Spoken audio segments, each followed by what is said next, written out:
What is the biggest OF I'm dead thing you've done at work, but nobody ever found out? When I was a brand new airline pilot, we landed at an airport that required a long taxi back to the terminal. During the taxi, the captain made a wrong turn onto a narrow taxiway that led to a small private hangar. As soon as he made the turn, we knew it was the wrong taxiway, but it was very narrow with trees on both sides, so there was no way to turn around. I had no idea how we were going to deal with this. He thought for a minute, then said, "McGonagall, can you see the tower from here?" I looked. Nope. Good. Then they can't see us. With that, he reversed both engines and slowly backed onto the main taxiway. I guess the passengers thought it was normal because no one asked any questions and we never heard anything about it. Story 2. When I was 18, I worked for Menards, like Home Depot. It was a small store with an outside yard that you couldn't drive into. So we would pick what you wanted with a forklift and load the customers out in the parking lot. So this lady came in to pick up a bunch of special order bricks. I loaded 2 pallets of bricks into the back of her very nice new truck. She signed the paperwork and the transaction was done. Until I sat in the forklift filing out my part of the paperwork and she backed into a forklift tine and punched it all the way through her tailgate. I was 100% in the wrong, as anyone who has ever driven a forklift knows that unless you are actively using the lift, you keep the tines on the ground if you're parked, and a couple inches above while driving. I had seen a guy get fired once for driving over a piece of cardboard instead of stopping to pick it up, so I was beyond screwed. But she just put it in drive and took off. She didn't even look back at me. I expected that she was going to pull up to the front of the store to report it, but she just left. As far as I know, she never reported it, and no one ever knew what happened. That was 21 years ago, and I think about that incident pretty often. That's kind of tragic for her. I mean, I guess she kind of lost big money at Menards. Story 3. It was university. They had this really expensive piece of equipment, and I can't remember exactly what it measured or how it worked. What I remember is this. You completed a circuit to power the thing, meaning you plugged a wire into 5 volts or whatever came out of the wall, and another wire into the ground and plugged both of them into the device. What you got out of the wall was way too much current, so you had to put a resistor between the wire from the wall and the device. The thing cost something ridiculous, like $25,000 at the time. It was made out of diamonds or gold or something else effed up. Anyways, I got really upset at my lab partner and just took over the experiment. I plugged the thing directly into the wall without a resistor. I basically fried the thing in a second. I smelt burning and could see smoke come out of it immediately and knew exactly what I'd done. As I literally thought, "Oh, I'm dead," and started realizing the gravity of my actions, this dude in a huge trench coat walks by my lab table, gets his coat caught in it and pulls the thing off the table. It lands on the ground and smashes into a million pieces. Dude was walking with the guy who ran the labs, and that dude loses it on him. I just sat in silence. I felt guilty, but like I dodged the biggest bullet of my life. I didn't know definitely that I'd broke it, but I knew definitely that that dude had, and I was too much of a coward to say anything. Story 4. Spilled coffee all over my laptop. I told my supervisor that it had stopped working and she assumed it stopped because of how old it was. I got a new, much better laptop out of it. I mean, if you didn't lie, if it stopped working, it stopped working. If they didn't ask what happened, then hey. Story 5. Spilled soil samples from an ecology project I was helping our doctorate student on. I contemplated just putting them back into the containers and playing dumb, but that would have been a crappy thing. So instead, I take our work truck, the soil coring device, and in the middle of the night, I go to each area again and retake the cores. The bad thing is some sites are on people's front yards. So here I am, coring yards at 2 a.m. on a Wednesday in front of a house like some really crappy dirt burglar. One old lady heard me and asked what I was doing in her yard. And thankfully, instead of shooting me or letting my lab director know what the heck I was doing, she simply told me that everyone makes mistakes in science. Take those scientists trying to tell us the earth is getting too warm. Good luck with your dirt study. You know what, silly old lady?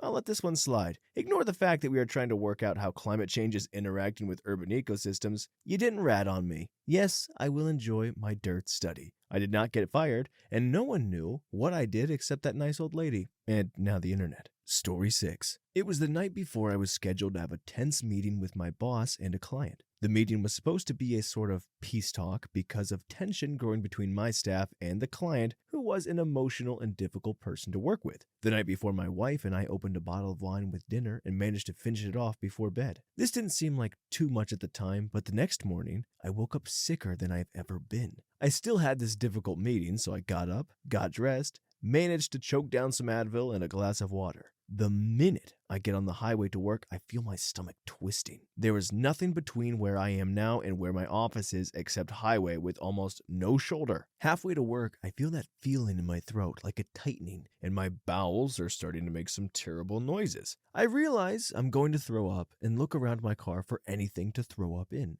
I spot a McDonald's bag is on the floor, so I grab it. Hoping I don't need to use it, I speed up trying to get to my exit so I can pull over and Ralph. And no dice. I held the bag up to my mouth going 85 miles an hour and threw up red wine into a McDonald's bag which had the strength of tissue paper because my hot acid puke punched right through the bag and into my lap. By some miracle, I had extra business slacks in my car. I stopped at a gas station and changed in the bathroom. I looked into the mirror, and a haggard, sallow man with flop sweat and sunken eyes stared back at me. Even with the wardrobe change, I smelled faintly of booze and vomit. I went to the meeting, and my boss noticed something was up. He rescheduled with the client, telling me, "I don't think you're up to it this morning." I for sure thought he was going to fire me for being a huge drunk, but nothing happened. I don't drink wine anymore. Story 7. When I was about 17, I used to internship at a bank through a school program. It was a small business bank, so there wasn't any glass like you see at big banks. The setup was 4 desks, lined up next to each other with small walls separating them, almost cubicle style but shorter. My desk was all the way at the end next to the wall. Anyways, so I'm sitting at my desk, bored one day with nothing to do, so I grab a paperclip and start flicking it paper football style at the wall, separating my desk and the one next to it. Every time it bounced back, I would flick it again. Well, one time, I flicked it a little too hard, and the paperclip flew right over the small wall and hit a customer right in the head that was waiting to be attended. My heart sank, and so did my head down to the desk as I tried to go unnoticed in hopes that they wouldn't know who did it. Looking back, it was probably obvious that the 16-year-old boy was the one flicking paperclips and not the 40-plus-year-old ladies next to him. Luckily, I don't think the customer knew what hit her, and I was never blamed for it. Story 9. Had a lorry torn up 15 minutes before the end of the day, and in my rush/pure effing anger to just get him unloaded ASAP so I could go home, I drove through the roller shutter doors as they were still opening and caught them with the top of the mast. I got the guy unloaded and on his way and tried to lock up, hoping to explain it all away the following day. The door was that bent it wouldn't lock. As it wouldn't lock, I couldn't set the alarms. I was essentially trapped at work and now an hour late from leaving. In a moment of pure desperation, I lifted the doors again and drove into them from the other side, bending them enough to lock them up, set the alarms, and get home. I'd hit them a little too hard, so they were now bent inwards, and the bosses assumed someone had reversed into them during the night. The estate we were on was a notorious cruising spot for the local boy racers, and there was always tire marks or bits of cars scattered around the place, so they got the blame. Story 10. Long time ago, my first job. In advertising in London. I was sent a gift by my old college roommate of a woman doing some pretty disgusting things to a horse. Pretty gross. I forwarded it to his girlfriend to encourage him not to send me this crap again. But I didn't just send it to her, I sent it to everyone in my office email list. It included clients, some of them pretty high up and very conservative. I panicked like crazy. Luckily, my art director was dating the CEO's PA and she was really cool. Got the IT guy to delete it from all internal emails and then sent an email to all the clients telling them that there was a virus attached to the email I had sent and to immediately delete it. No one ever saw that horrendous GIF. No one on my agency ever knew, except my AD and his girlfriend. I for sure would have been toast. Story 11. There were some police officers at the reception desk. Not that unusual. Police would show up for a wide range of reasons. I strolled by on the way to my office. They were being attended to, so I didn't need to get involved. 20 minutes later, I was strolling past reception again. The police were gone. I popped into the facility manager's office beside the reception desk. We were talking about stuff, and I started telling him about this great hashish I had just got my hands on. Maybe I could even get him some. CEO sticks his head in the door and says, "Simpleton, can I see you out here?" I stepped out to see what's up, and he's standing there beside the same 2 police officers. Oh crap, I think. CEO says, "Simpleton, these officers are here to drop off a donation check for our refugee fund. I was just showing them around the building. Can you take some pictures of us for the website?" Story 12. I was a bus driver. I had worked at one place for about 2 years driving. I moved cities and start driving for another place. I drive this route on my first day that I had trained once on in training. In the directions they give you, it says turn on, let's say, Smith Street. I get to the intersection I was supposed to turn at. I had gone through it in training and thought, I feel like this is the intersection, but there is no sign saying Smith Street anywhere. Not on the traffic light, not on the corner, nothing. Just a sign that says Highway 175. This must not be it. As a side note, I drove back to that intersection in my spare time, and indeed, it does not say Smith Street. It just says Highway 175. You're just supposed to know that it's also Smith Street. Anyways, so on my route, I passed Smith Street. I drove down the wrong way for a while, see no bus stops, and nothing looks familiar. I radio to dispatch. I'm lost. They realize where I am and tell me to take a left here, and a right, and end up back on Smith Street, further than where I was supposed to be. I get back on Smith Street and continue on. I'm now super late. I pick up this guy who immediately gave me lip and was visibly angry. Something like, "What's the problem? Why are you so late?" I said, "It's my first day at this place and the intersection back there has no signs saying this is Smith Street." He was like, "Yeah, whatever." He went and sat down. I had a policy driving, not to move without making sure everyone was sitting down. For fear someone's face would get shoved into a bar or something, I was considerate. So the guy who was mad, let's call him tie-dyed shirt guy because he was wearing one, says something like, "Why are you making sure everyone is sitting down before moving?" I ignore him. I'm super stressed. It's my first day here. I'm already getting a lot of bad attitude from this guy and I just want to concentrate and be safe and get through this. He pulls out his phone and gets up and stands next to me, behind the line, but he leans to get close to me. He's like, "Yeah? Customer service? I just want to report this horrible driver. He is the worst driver you guys have. He is a young guy," describes me, "and he was XX late when he picked me up. Plus, he makes sure everyone is sitting down before moving. You guys need to fire him." He actually said this. And also, I love how he describes how safe I am. I'm like, thanks, in my head. Anyways, so it seemed like forever till I got to his stop. He had gone and sat down in the back of the bus near the back door when it was his stop. I open all the doors at the stop, as every stop, and he gets up. I see him in my mirror. I think, thank God he's leaving. Probably will use the back door since he's right next to it. He passes the back door and comes to the front. I'm like, dang, and he's gonna walk right by me and give me just a little bit more heck. He gets next to me, looks me right in the face, and is pointing at me and is like, "You are the worst driver XXX has ever had. I can't wait till you're fired, you lowly piece of crap. F you." Blah, blah, blah, blah, blah, blah, blah. And he's just unloading on me, cussing, etc. I simply said, "Sir, please step off the bus." Repeated it. "Sir, please step off the bus." I never met him at his level. I just stayed calm. Stated the same thing and then picked up my radio handset and said, "I'm calling security now." And he stepped off, still pointing and yelling. So, this bus being new to me, I hit the switch I think is going to close the back door, not the front, which he is standing partially in. 1 foot on the sidewalk, 1 foot on the bus because he is slowly backing off the bus after my threat of calling security. I accidentally hit the switch to close the front door, not the back as I was intending. It closes on his face. He's like, "Oh, crap." I'm like, this is it. I really am fired now. I've assaulted him. I mean, by mistake, but he's going to have my hide. He's never going to let this go. I quickly hit the switch again and opened the door back up and profusely apologized like, "I am so sorry. I did not mean to do that. I was trying to close the other door." He shrugs his shoulders. I did not expect this reaction, and brushes it off like it's no biggie. Once the doors are open again, he continues, "Anyways, you're a piece of crap. Pick me up late and let everyone sit down. F you," and all that. He did not care about the doors shutting on his face. That still gets me. As soon as his other foot was off the bus and I could safely shut the front door, I did so and drove off, with him still yelling and screaming. I still work at the same agency. I did not get fired, and I can't believe that happened. That is quite the frickin' debacle this guy had. Also, when you think there's only going to be one line, so you do an annoying voice, and then that guy is in the whole story, so you're stuck going, That was my bad. Story 13. Working at a high-end tour company, I backed a bus hitch into a guest's BMW, broke one of their tail lamps. I picked up all the plastic remnants from the ground and taped a note to their window to find me when they returned from their tour to discuss the damage and go speak to the owner with me about insurance, etc. I'd been breaking down my trip to make way for the next bus arriving, so I hadn't had a chance to go tell my boss before they returned. The guest came and found me, laughing, said someone had hit it a few weeks prior and it was already being processed through the insurance of the other person who had hit him, and to not worry about it. He hadn't realized that I'd done additional damage because it was the same taillight. Nothing else was damaged, and I picked up all the broken pieces from the ground, so it didn't look that bad compared to what damage had already existed. I never had to fess up to my boss about the incident, and learned to never attempt to park the bus near the fancy cars ever again.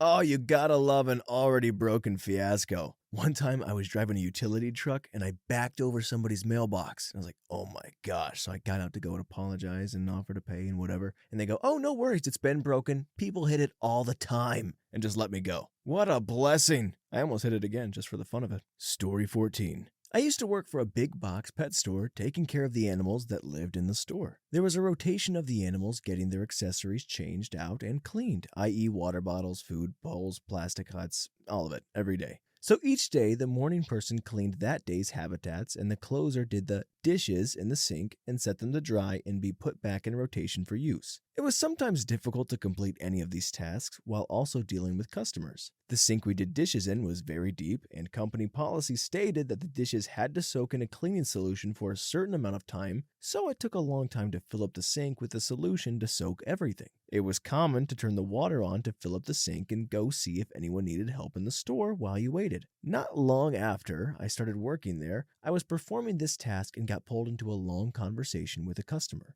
Normally, I duck in the back and turn off the faucet if I thought the conversation would take a while. But this night, I just completely forgot the sink was on. Cue like 20 minutes later, walking in the back to ankle-deep water. The sink had overflowed and was filling the back space. The door had a rubber stopper at the bottom, keeping it from going into the store. I took a squeegee thing and started herding the water into a drain on the floor on the back side of the fish wall, but it took a long time. I was so frantic and still had to pay attention to customers out on the floor. Luckily, no one else ever went into the back unless you worked in that department, and I was working alone. So I managed to herd most of the water into the fish drain and the rest dried overnight before the opener came in. No one ever knew I flooded the back space. A few months later, I realized flooding was a common occurrence and my manager flooded it at least once a year. Story 15. Late to the party, so I doubt this will get much traction, but the first surgery I scrubbed into my surgery clerkship in medical school, I accidentally stabbed the patient's liver with a tool called a trocar. Just for some background, in laparoscopic surgery, typically 3 small incisions are made and surgical tools and a camera, laparoscope, are inserted in order to perform the surgery. After making the initial incision, a trocar is placed into the incision to widen the incision and to facilitate the passage of tools. Basically, I misjudged how much force I would need to push the trocar through and very slightly nicked the patient's liver. I immediately began to sweat and fog up my eye protection thinking I killed the patient. Luckily, the injury was very minor and I didn't hit any major blood vessels. The surgeon cauterized the area that I hit to stop some minor bleeding, but it was fine. After we saw the patient a few weeks after taking out her gallbladder, she was perfectly fine and recovering well. Story 16. Okay, so I'm running a summer camp, and halfway through the day, I'm comparing our bus attendants to the group attendants, and I noticed there was a little girl who was marked as being on the bus, but not in her group. I go and check the group, no sign of her. Other groups, nope. No one has seen this 6-year-old girl, and we are out in Bumble F nowhere, and I am losing my crap. I have lost a child. We're gonna get fired, and gonna need to call the cops, and they're gonna have to search the woods. My whole life flashes before my eyes. After 15 minutes of, oh my gosh, my life is over, my coworker pulls up with the news that she spoke to the girl's mom and she did not come to camp that day at all. And the bus attendance was an error. I was 5 minutes from calling my boss, and instead I collapsed in the dirt with relief and tried not to cry. Holy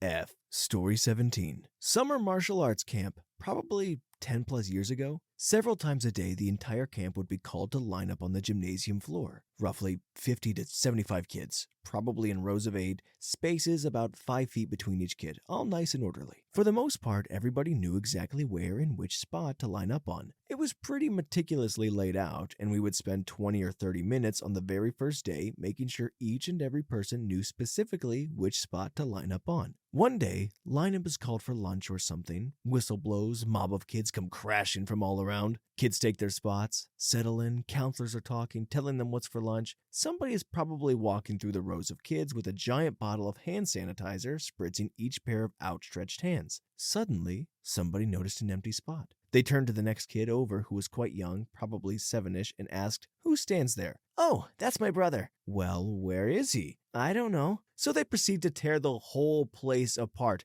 Swimming pool? Check. Bathrooms? Check. Girls' bunk? Check. Kitchen? Check. Showers? Check. You name it, they searched there twice. Finally, they have to call the parents and tell them that they lost one of their kids. How do the parents respond? "We only have one kid." "Oh yeah, kid forgot to mention that his brother was imaginary." Story 18. My younger brother and I used to work at the same supermarket. When I was about 21 or so, I decided to celebrate my birthday with a huge bottle of vodka and some friends. Had completely forgotten I had work the next day. Manager had called my phone at 6 in the morning, wondering where the heck I was. But phone had died, so it went straight to voicemail. So he called my brother, who went to check on me. Upon seeing the empty bottle of vodka and me passed the F out on my bed, he called the manager back and told him that the two of us had agreed to switch shifts and forgot to write it down. Totally his bad, he'll be right over. Little bro wakes me up, explains he covered for me, and that I need to sober up and be at work for his 9 o'clock shift in 3 hours. By 9, it was clear I still was not sober, but fear of losing my job meant going to work anyway. Little bro spends the day shepherding my drunk butt around the store to avoid customers or the manager getting close enough to smell the alcohol on me. I sobered up over the course of the day and felt like crap, but thanks to my little brother's actions, I actually wasn't caught.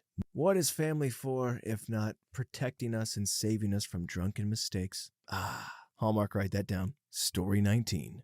I work at a gymnastics gym, and I have a key to the building. One of my female coworkers and I went there one afternoon for a wrestling match by ourselves when the gym was closed. Well, we started to get hot from all the wrestling, so we decided to take a break and get some fresh air. Well, I forgot that we locked the door behind us just in case someone tried to stop by, so we stepped outside. The door shut and we were locked outside. No shoes, wallets, phones, or keys. Fortunately, a director of one of our programs lived nearby, so we walked a few miles in the rain to ask him to let us back in. He was confused and amused, but drove us back and let us back in. He left us and we finished the wrestling match. It was the talk of the gym for a few days, but amazingly, neither I nor her were reprimanded at all. Too long didn't read. Used my building key so that a female coworker and I could, use the gym space in the gym I work at one day we were closed. We accidentally got locked out and one of my bosses had to let us back in. No reprimand. Look, wrestle, okay, wherever you want, but that's a bit gross if kids are using the equipment afterwards. Story 20. I'm a server, and I remember going home one night realizing halfway to my home that there was a girl I didn't card for a glass of wine she ordered. The restaurant I work at was already in some trouble for not carding everyone that looks under 30, required in my state, so per our insurance we are now supposed to be carding everyone that looks under 40. No one noticed that incident, but a couple of months later the entire management team at my job now got put on one final notice. This means if anyone is caught not carding someone who looks under 40 at all of the management team at my job will be fired and replaced. I'm a turd about carding people now, but I don't want to lose my job or any of those managers, and I also know if a guest complains because they're clearly old enough to drink, they will back me 100% if I ask them to. Story 21. I was doing an internship in the special events department of a small museum. We sometimes brought in a change of clothes for certain events, so that we could do all the physical labor of loading in, then change and look nice during the event itself. The boss and I shared a small office, a little bigger than an average walk-in closet. She had brought in a dress and hung it up from the top drawer in our filing cabinet. Expensive dress, some kind of designer label. I don't remember the exact brand. I think it was made of silk. I was in the office by myself and went to rummage through the filing cabinet for something. When I started to close the drawer, it caught the dress and pulled it into the sliding mechanism. I slowly pulled it out, but it had a row of tiny holes and some splotches of whatever grease was used in the sliders. I just walked away and never mentioned it. She wore the dress that night, but the stain was on the side under her left arm, so I don't think she noticed that night. And apparently, no one said anything to her. I hope she didn't blame some poor dry cleaner a week later, but I never heard anything about it. I was terrified that night, though. She'd been kind of a female dog to me for most of my internship, and if I failed the internship, I wouldn't get my degree. Story 22. I work at a high-volume luxury jewelry boutique. We handle well into the multi-millions of dollars worth of jewels and timepieces every day. When I was moving out of my apartment, I thought it would be smart to save some coin and just take the used boxes from our shipping and receiving room. Some of you see where this is obviously headed. I got home from work, dragged the boxes upstairs, and started to pack. 45 minutes into packing my kitchen, I heard a clink on the tile and didn't think anything of it. I just thought to myself that I'd pick whatever just fell up later. I forgot about it entirely and went to bed. Next morning comes around. It's about 6 a.m., too dark to see with just the daylight and too early for me to want to turn too many lights on. I walk into the kitchen to get some coffee going and stepped right on a 9-carat GIA flawless diamond ring I accidentally stole and then stepped on a $1.3 million ring. I figured I could take it without anyone noticing. I could put it back the same way. So I tucked it into my lunch bag and snuck it into our inventory without anybody noticing a dang thing. Story 23. It wasn't me who did it, but a coworker and good buddy of mine. Basically, he wanted to IM me to complain about our manager, and he wrote something to the effect of, "X is a major idiot. I hate that effer." Then he promptly sent the IM to that manager instead of me. My buddy then ran into the cubicle, full panic mode, pale as a ghost, and told me what happened while shaking like a leaf. I wasn't sure what to do, but I went to the manager's cubicle, and as luck would have it, he stepped out, leaving his laptop unlocked. I took a quick glance around, ran over to the laptop, and closed the offending IM, which was flashing in the middle of the screen. We still weren't sure for a while whether we were in the clear because it was possible that the manager saw the IM and that caused him to vacate his desk in a fit of rage. It wasn't the case though, and disaster was fortunately averted. Story 24. Long story. Basically, I got raided by the feds one afternoon. They took some stuff but did not arrest me. At the time, I worked in government and knew if they found out or if I got charged, then I would be fired. 3 months later, my lawyer tells me that the feds said they had enough to file charges against me. He didn't know what the charges would be, so he couldn't tell me if I was looking at time or probation or if it was even going to be state or federal or when charges would be filed. It would be tomorrow or another year. I quit my government job and took one in corporate. I was most worried about the background check, but since I hadn't been charged, I passed with flying colors. Now I am in a good spot. I have my $27 an hour job and hopefully I get probation and my job will never know. 1 year later, I am arrested. Fortunately, it's state charges. The DA is a liberal and I hire a former DA to take my case and bail out. Stressful, but hopeful. 3 months later, I plead guilty to 1 felony and get suspended, sentence, and probation. Still have my cushy corporate job, saved tons of money, no one knows about my legal woes, not my job or my family or neighbors. I start to move on with my life and things are going back to normal, maybe even better than before. Then, out of the blue, my boss tells us in a staff meeting that we all have to get notary licenses. There is no effing way I'm going to pass a background check now that I have a nasty felony on my record. She goes further in, saying that the license is mandatory, which was her nice way of saying to get it or you won't have a job. What happened? The other staff threw a fit over it. They argued they would be burdened with notarizing documents all day instead of doing their jobs, so the idea was dropped. That was 2 years ago. Things are okay, and I am off probation in June. Story 25. My boss had a hard drive that failed, told me there was very important things on it that must be recovered. I was able to power it on with one of those USB hard drive adapters. After much trial and error, I was finally able to read it and began to back up the contents onto another drive. I was ecstatic because since I was in-house IT, I had to avoid outsourcing my job as much as possible. I just saved us a ton of money by recovering the data myself. What I didn't notice was that the USB adapter cable was caught in my chair. My chair had wheels and I would usually push myself away from the desk before I got up. So when I pushed my chair away from my desk, it pulled down the hard drive and hit the ground hard.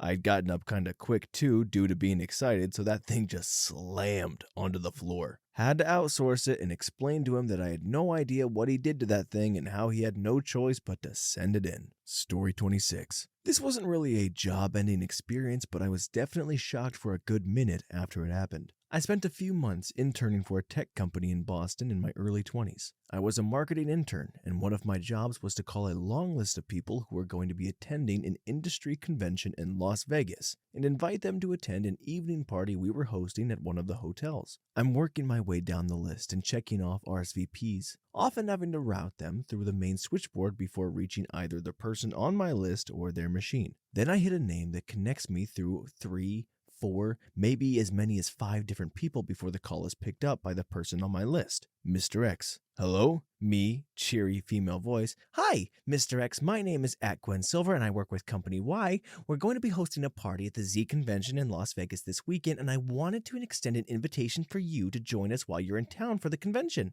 Mr. X definitely sounds confused.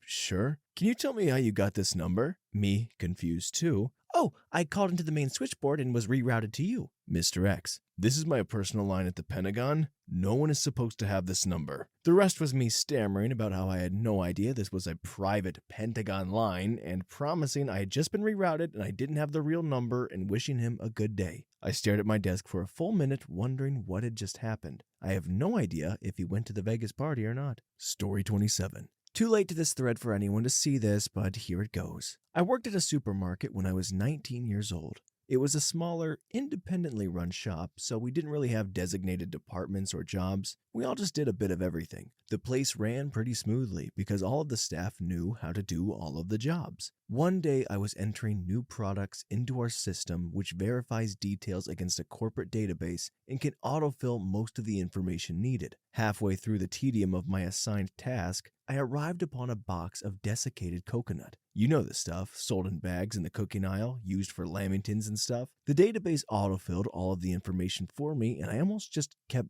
going, but I couldn't help noticing the item description was brand name, shredded sea nut. I had a seedy look around and thought it would be funny to change the item description to brand name, shredded CUNT for a bit of a laugh. Told myself I'd have a giggle at the ticket when it printed out and then change it back. I ended up getting sidetracked with another job for the rest of the day and did not get back to it. Every time an old lady bought a bag of coconut, shredded CUNT would pop up on the screen and be on their receipt. I was in the shop when visiting my hometown just a few weeks ago. It's still there. Story 28. Was working as a computer tech at the biggest, most respected, non-big box computer store in town. I often traveled to customers to do work at their homes and businesses and figured a nice laptop would benefit my workflow and productivity. My boss talked to the owner and got me a fancy new laptop, carrying case, the works. Cost maybe $1,000 and I was probably making $8 an hour at the time. Leaving work the very same day, I was parked near our delivery entrance, and another employee needed help carrying something, rolling in a cart, etc. I set the laptop bag against the front wheel of my car and held open the door for them. I then hopped in my car and completely forgot about the new laptop. I started to back up, turned my wheels to exit the parking stall, and heard a confusing crunching sound. That is when I remembered the laptop. As I recall, it was thoroughly crushed in one corner, not just a cracked screen. I guess the turned wheel knocked it over in just the right way to catch one corner under the tire as I backed up. That was a sucky walk back inside to my boss's office, carrying the 6 hours old destroyed laptop. I'm sure my face said it all. Thankfully, he was a former tech recently promoted to manager and apparently felt bad for me. We hid it under his desk, never told the owner, and I worked for that company for another 6+ years. Story 29. One day on my way home from the pub, I drunkenly broke into the golf course I part-timed at during a storm and found some discarded equipment. I have no idea how well I actually did, but decided that I had 18 holes in one, and I'm pretty sure I only swung the club about 10 times. But still, I decided to celebrate my newfound sporting prowess. I ran up to a nearby metal rubbish bin and flung its contents all across the green, only to lift it over my head in a display of unparalleled strength. The last thing I remember was a coppery taste in mouth. Next thing I knew, I was on the grass. Intense pain. In dragged my drunken butt to A&E where they treated some light burns and my phone was ruined. I'm pretty sure, but can't be certain, that I was struck by lightning. I later checked the weather reports from that night and there was no mention of lightning. It is possible that I just passed out drunk, but I have no other idea how I got burned. Never told anyone because I was super paranoid about being arrested for trespassing. Story 30. When I was new at the restaurant I currently work at, I started as a busboy.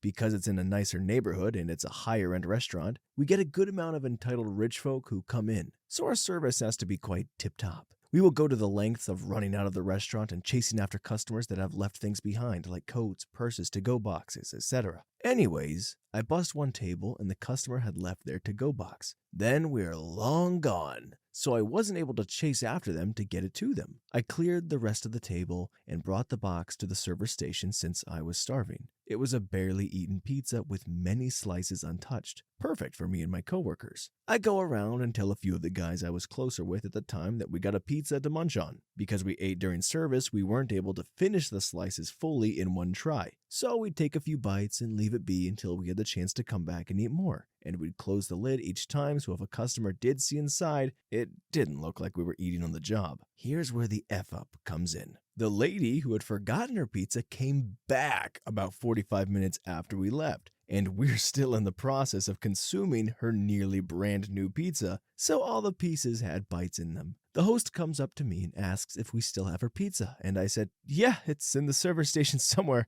I think. Somehow forgetting a solid quarter of it was in my stomach. I don't know why I said that, but right as I did, I remembered we were eating the dang thing and realized that since we closed the lid, the host wouldn't check to make sure nobody was eating it, and the customer would open what she expected to be her perfect pizza, only to realize she bought someone dinner, resulting in some job losses. As the host walked away, one of the coworkers who I was sharing the pizza with looked at me and said, "You're so effed, dude." My heart sank. I accepted the fact that I was going to be fired and was already considering where else I could work once this whole ordeal was finished with. Somehow, the host didn't find the pizza, and I don't remember how, but I know it was still in the server station after the whole ordeal because we finished the rest later. But that's the closest I've ever gotten to getting fired from somewhere. I know it's not super interesting, but it's one of the few times I've seen an Ask Reddit where I could actually respond, so I thought I might as well put it out there. Story 31. Not as bad as others, but still, I worked in a supermarket and went to order 4 boxes of ham-flavored baked beans. I decided I wanted 3 instead. I ordered 43. To solve the problem, I called other supermarkets of the same brand nearby to ask if they would take some of my beans, and many agreed. I loaded to boot up my car with about 15 boxes of beans. I got to the first place and my boot wouldn't open. The key didn't work, the button in the glove box didn't work, and the button on the key fob didn't work. My seats in my car didn't fold down either. I went back to my store and loaded up another 15 boxes of beans on my car seats and delivered them. I tried many different ways to try and open my boot for the next 2-ish years and couldn't get it open. Eventually, I discovered that when I closed the boot lid, I flicked the manual lock, and the only way to unlock it is with the master key. I used it, opened my boot, and had 15 boxes of beans. By this point, I couldn't explain why I had so many beans if I returned them to the store, so I kept them. Too long didn't read. I accidentally stole 360 cans of ham-flavored baked beans. Story 32. Wasn't me, but my supervisor I was in the car with on speakerphone. He was the parks director of a city and I was a recreation superintendent. We often get phone calls from random citizens complaining about park issues or random stupid concerns like, someone left a mess in the girls' urinal at XXXXX park, or the lifeguard at the pool won't let me swim in jorts at the pool, or my favorite, the contracted and likely 16-year-old umpire at this 8-year-old softball game missed a call. Come out here and fire them. I know the mayor. Yada, yada, yada. You get the picture.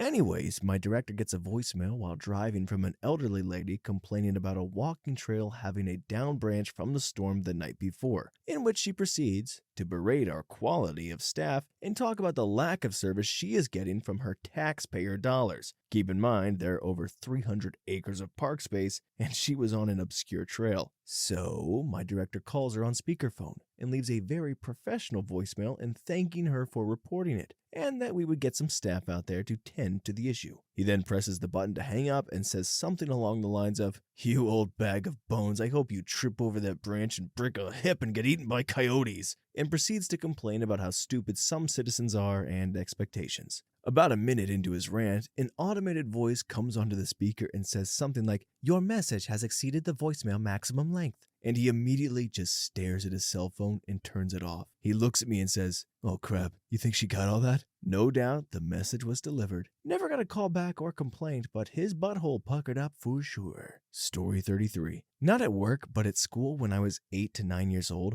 my class had a substitute teacher one day and we were doing work on laptops, which had to be plugged into the wall. The laptop cords had two parts that plugged into each other, and me, being an idiot, thought it would be cool to see what would happen if I put the spring from my mechanical pencil in the plug where the two parts of the laptop cord connected. I was like, this is a good science experiment. And I plugged the cords together and there was a zap noise and sparks flew out of the place where the cords connected. I immediately dropped the cord to the ground. The floor was carpeted and it was pure luck that it didn't catch fire from the sparks. And I looked up to see how dead I was. No one noticed. Everyone was preoccupied with their laptops. I unplugged the cords from each other to see what happened, and the little spring had kind of melted and was stuck inside the plug of one cord. I showed the cord to a substitute teacher and played dumb, saying, "I think there's something in there." And she basically said, "Oh, it's fine." Basically, she didn't know what it was and didn't see anything I had just done. When I plugged the cords back in, everything was fine and nothing blew up, so I guess I lucked out there, because I absolutely should have been dead. Story 34. Not me, but my dad. He's a truck driver. He drove from Canada to the USA. 3-day trip, there and back. They had no deliveries to be made, but a whole shipment had to be brought to Canada.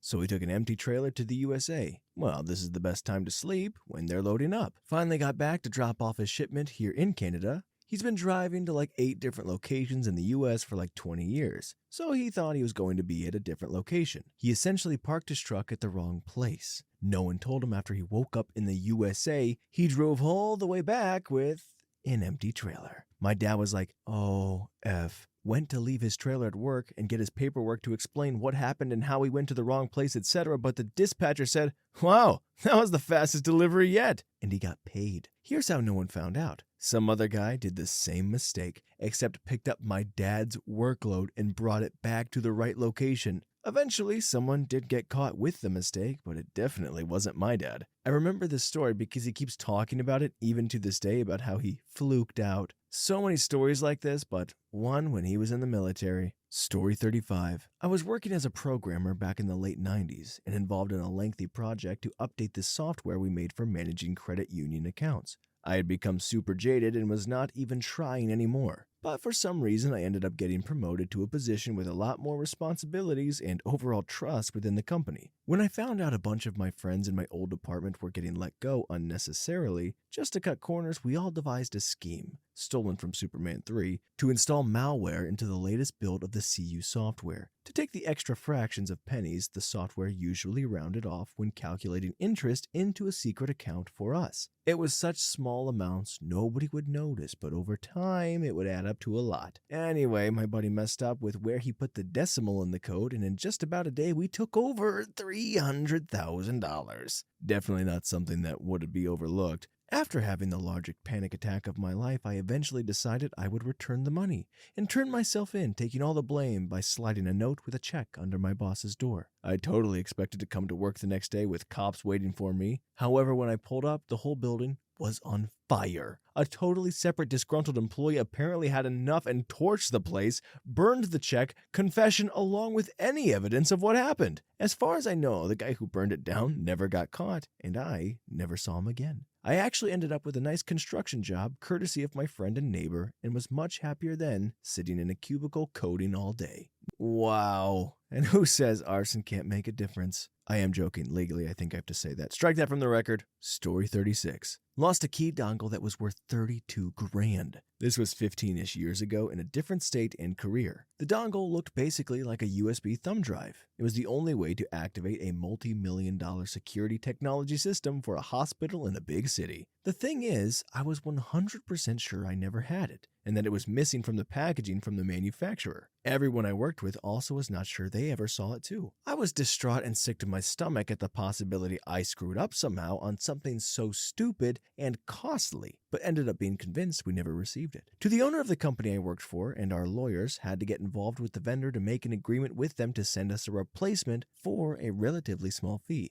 I'm not positive after all of these years on the cost, but I think it was around $5,000. No one was happy, but we needed it, and it was done. Fast forward to years later, I'm living in a different state. I'm married now and working for a different company in a different field, and I decide I want to use the backpack I used to use at the old job where the dongle was lost. I still had some stuff in it, so I clean it out, turn it upside down, and shake it and hear something rattling around. In the bottom of this big compartment of the bag, it looks like a solid piece. I dig my fingers around and was surprised to find there was a flap. I open the flap and holy crap, it's the mother effing missing 32 grand dongle. I was shocked and for a second felt so dang guilty. But then I just laughed as it was already taken care of and years in the past. Still feel like a craphead thinking about it all these years later, just a little bit. Story 37. I was asked to update a particular row of a table in a database in order to change the user scene name of a document. Because the front end of this database was cobbled together by people with qualifications such as, I took a class in high school, there wasn't a good way to do this. So I did what I always did and resorted to the direct way. For anyone who uses SQL, I did, in fact, set a change order in motion against every column in a table because I'd remembered to target the table properly, but forgot one of those really important where qualifiers. This process normally completes before I've let my finger off the key. Instead, it hung for a second, then another second. Tired as I was, I only started to question the hang about 5 seconds in.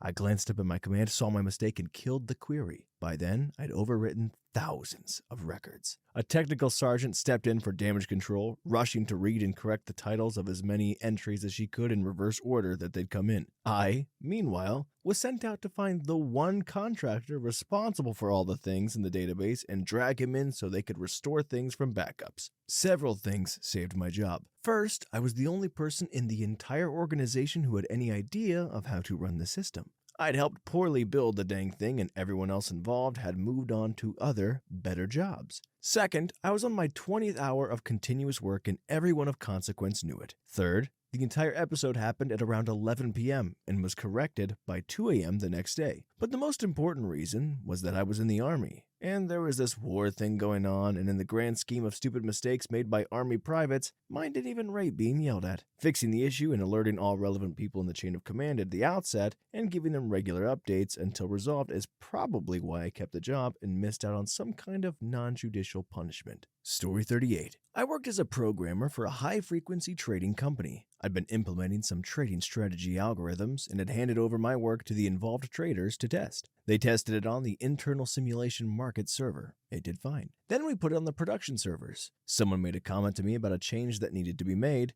I made a change in the configuration file on the live server without having tested it on the simulation market. Then, 60K was gone in 2 seconds before someone pushed the big red button. I found out that our config parser was local dependent, and I used a comma instead of a dot, or vice versa, for a floating point setting, which therefore got parsed incorrectly. 60K gone in 2 seconds. I figured I could pack my things and go. Then my team lead walked up to me and said, I hope this was a learning experience for you. I said, holy crap, I'm so sorry. He said, don't sweat it. My first time, I cost 120K. I didn't get away with it exactly, but they let me though. To put things in perspective, this was a company with 350 employees, including security and receptionists and all, that made 240 million euro profit in a single year. As far as I understood, this was about as much a profit as the whole company of Adobe made in the same year, with 15,000 employees. Profit margins in automated high-frequency tradings are insane, and they're effing up the entire world, which is why I got out of it. But that's another story. Story 39. I was interning browsing Twitter at lunch. Retweeted something I thought was funny, thinking I was logged onto my personal Twitter. Didn't think much more of it. It was up for about an hour on the company Twitter account with over 3,000 followers. The tweet, plot twist, butterfly gets a tattoo of a slut on its back. When I realized I had retweeted this from the company account, oh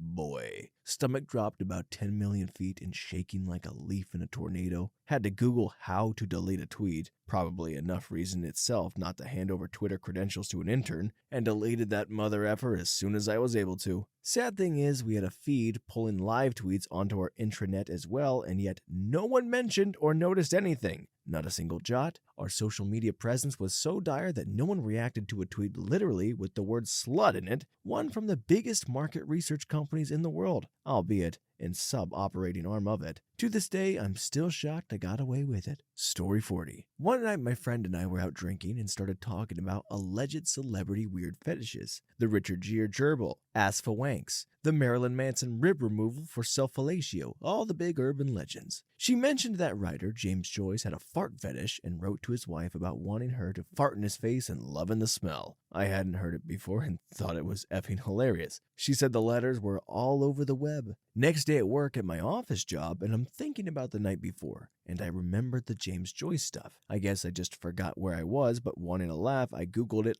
on my work computer. No effing idea why, it was just a weird lapse. Of course, instantly the page comes up as blocked by our IT admin, and a warning message said I had been flagged for trying to access explicit material at work and an administrator would be in touch. I was terrified and dreaded the call or meeting about why I was searching for fart content on a company time or company equipment, but it never came. It just never happened. Either the message was just an empty threat, the IT guys didn't follow through, or they just had a laugh at my expense and didn't report the weird fart girl. Either way, I am now careful about idly Googling at work. Also, the letters are really hardcore, just FYI. Look, I know this is one of those things where we shouldn't look it up, but everyone's going to run to look it up, but I feel like we should all agree, as a collective community, we're not going to look up the fart letters.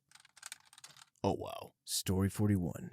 I was a TA, teaching assistant at a large university. We turned in grades online at the end of the quarter. One quarter, I filed my grades online, then went on vacation in Mexico with my parents. A few days later, I went online and found out that another TA had accidentally deleted all the grades for all the sections, and all TAs now had 24 hours to re-enter our final grades. If we didn't, our students would get an incomplete grade for the quarter. I had no access to any physical or virtual records, this was before Google Docs, and so I just entered in grades for 40 plus students off the top of my head. Some were easy to remember, but there were many that it was a struggle. If I was in doubt, I gave the student a half grade higher than my initial thought. If the student wasn't a loser, or let's be honest, was hot, same half grade bump. Never heard anything about it until a few weeks later when I saw a student on Facebook page. This was the day when you could view everyone's Facebook page, i.e. spy on your students. They were shocked they got an A- in the class. I must have done really well in the final, they said. Maybe you did, maybe you didn't. All I know is, you're pretty dang cute. Story 42. This is an odd circumstance from about 15 years ago. I had a job at a payment center where I walk in and payments were accepted. People often pulled every unsavory stunt or language or outright threats over the balance of their accounts. One older male berated me so hard I told him to just pay half his balance and be on his way. Incredibly, he stepped around the counter and started yelling in my face that he would only pay 1/3 of it, and his spit was flying into my face. I had no conscious thought at that moment, but I reached out enraged, grasped him under his arms, and picked him up and shook him like a rag doll. As I was plopping him back on his feet, my brain screamed, "What have you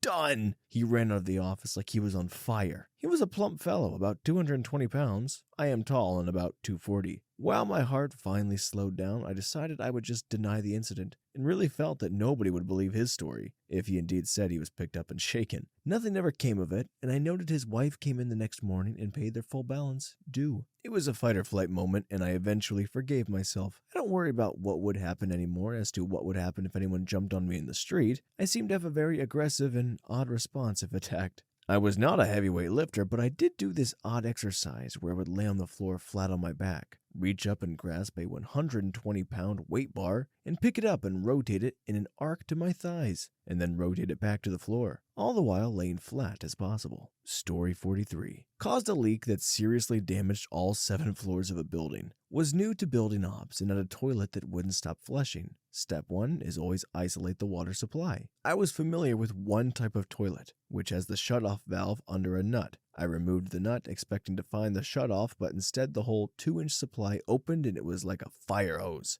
That was the top floor, so that whole floor was effed. Every floor down to the first had damage, a little less on each floor. 7th floor, 100% damage. 6th floor, 80%, and less going down. Pretty much wrecked about 40% of the building's total square footage. Turns out there's 2 main types of shutoffs. One is under a nut, and the other is just a little screw under the plastic cap. So I had removed the whole shutoff, not exposed the shutoff screw. I actually told my boss, who lied because he didn't train me properly and covered for me. We went with, the whole flushometer basically just disintegrated as it was old and crappy. Property manager was none the wiser, and he was actually happy that several tenants claimed the flood on their own insurance policy and not the building's. After that, I learned to never assume anything and learn every piece of equipment before touching it. Story 44. Bartending during grad school. I worked at a high-end food and beer bar that caters more toward college kids who want a fancy night out. A couple came in with a chip on their shoulder and immediately took on that cliche, "I want to see the manager" persona. I was the manager, so whatever. They were complaining about anything possible, telling me to change the music to country or whatever, just a bunch of annoying bullcrap. The bar is loosey-goosey. We're actually allowed to be rude to people who act like they were acting. I could basically tell people to F off if I wanted to. We have a kind of punk rock aesthetic. We were notorious and loved for it, but this time I kinda effed up. This couple messed me up to no end. I could have sworn I saw both of them get up after their check and leave, but the husband remained and I had no idea. His wife just went to the restroom. I turned to a friend of mine sitting directly next to him and said,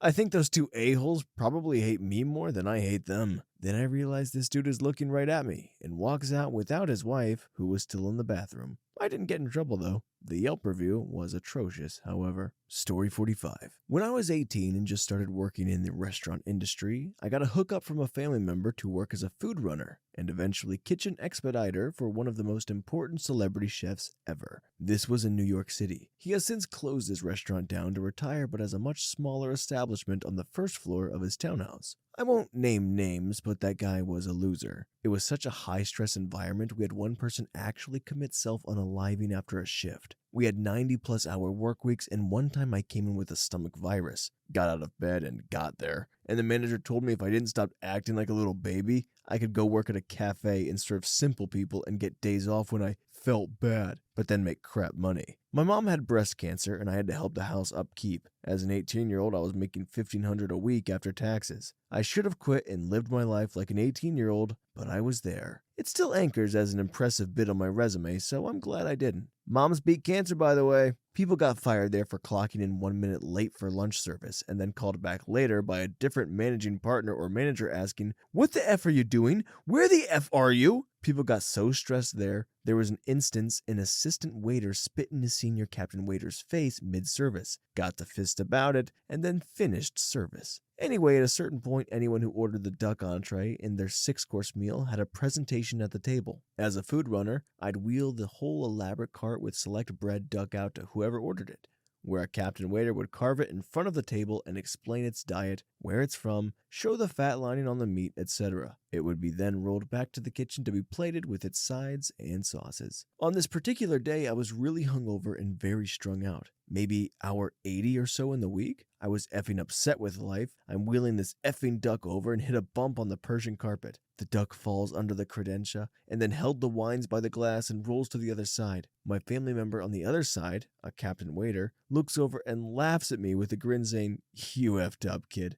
Then, in true solidarity, he kicks the duck back over like a soccer ball and tells me to pick it up before anyone notices. I pick it up. It's effing hairy with carpet crap on it. I put it on the credentia and was pretty sure whatever I do would result in my termination. My family member jumps in and presents the duck at about a foot further than usual to the CEO of Sony. He gives the whole talk and carves, displaying the fat and whatever, and then tells me to take the effing duck to the guest bathroom to wash it off of hair before returning it to the chef in the kitchen. I get the gist, roll it back, and pour some water on it, giving it a little napkin elbow grease too. The cart is parked outside the restroom. I walk out holding the duck, and lo and behold, the managing partner and manager is standing there. My blood pressure drops. All he says to me is, "You effing kids are messed up. I don't care what you did with the duck in there, but go in the kitchen and tell him it dropped on the floor or something. We're not serving that to the guest. Give the chef an apology and own this mistake. Got it?" I only kept my job because I was a hard worker and my manager thought I effed the duck. And he was sympathetic? I don't know.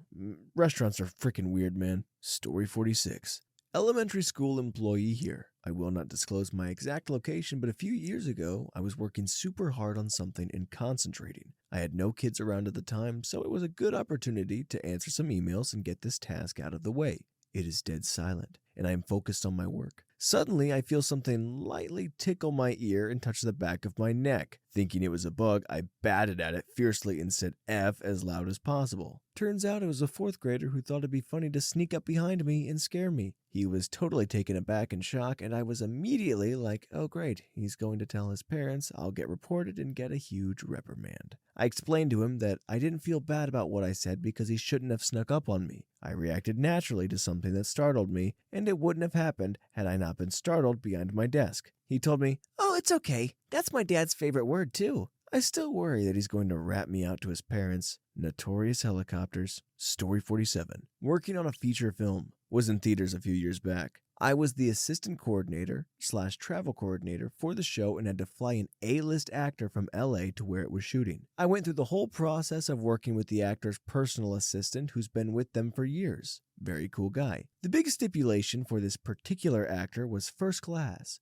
No bulkhead, first row, only aisle. On a typical flight, this leaves 4 to 6 seats that can even be booked for them. Actor picked the flight and I sent the travel agency the request for a quote. Got it. Got it approved by the line producer and made the travel memo. Sent it out, assistant copies the receipt, we're all good to go. I get a call from the assistant the night before the actor is supposed to travel, like quite literally 8 hours ahead of time. "Hey man, just tried to check in actor. Airline website says the record locator isn't valid. Any idea if there was a typo in the travel memo?" Me with inner concern, since normally I check these things very thoroughly. "Oh, weird. Let me check on that right now and I'll get back to you." This guy has been at it for years. Doesn't sweat the small stuff. "All good. Let me know." I'm now in a bit of a panic. I scramble to check the emails on my phone. I had coincidentally just moved into a new place a couple days before, and I was waiting on the slow butt internet company to get my service turned on. I find the quote email from the travel agent, but no confirmation email. My stomach drops out of my butt. I got the flight approved, and in all the hustle of the numerous other flights, had never sent the purchase order and confirmed the booking. The record locator on the travel memo was in fact the travel agency's 6-character quote number. And of course, my very helpful and usually round-the-clock available travel agent was on her one vacation a year. I'm now at the mercy of the after-hours service for the company, some farmed-out third-party call center that sometimes can F up more than they help. Definitely fired. It was a good go, but there's no chance in heck I'm getting out of this one. If there's not one of those first-class, no bulkhead aisle seats, 4 of them on this particular flight, available. I call the after-hours line and literally run to grab my laptop and jump in my car so I can drive to the office and use their internet. The after-hours number takes forever to actually get someone on the other end, and I race to the office, listening to the repetitive drone of the hold music. I finally get someone just as I arrive at my desk. I word vomit the entire story, which was not completely necessary, but seemed to light a bit of a fire and convince this lady on the other end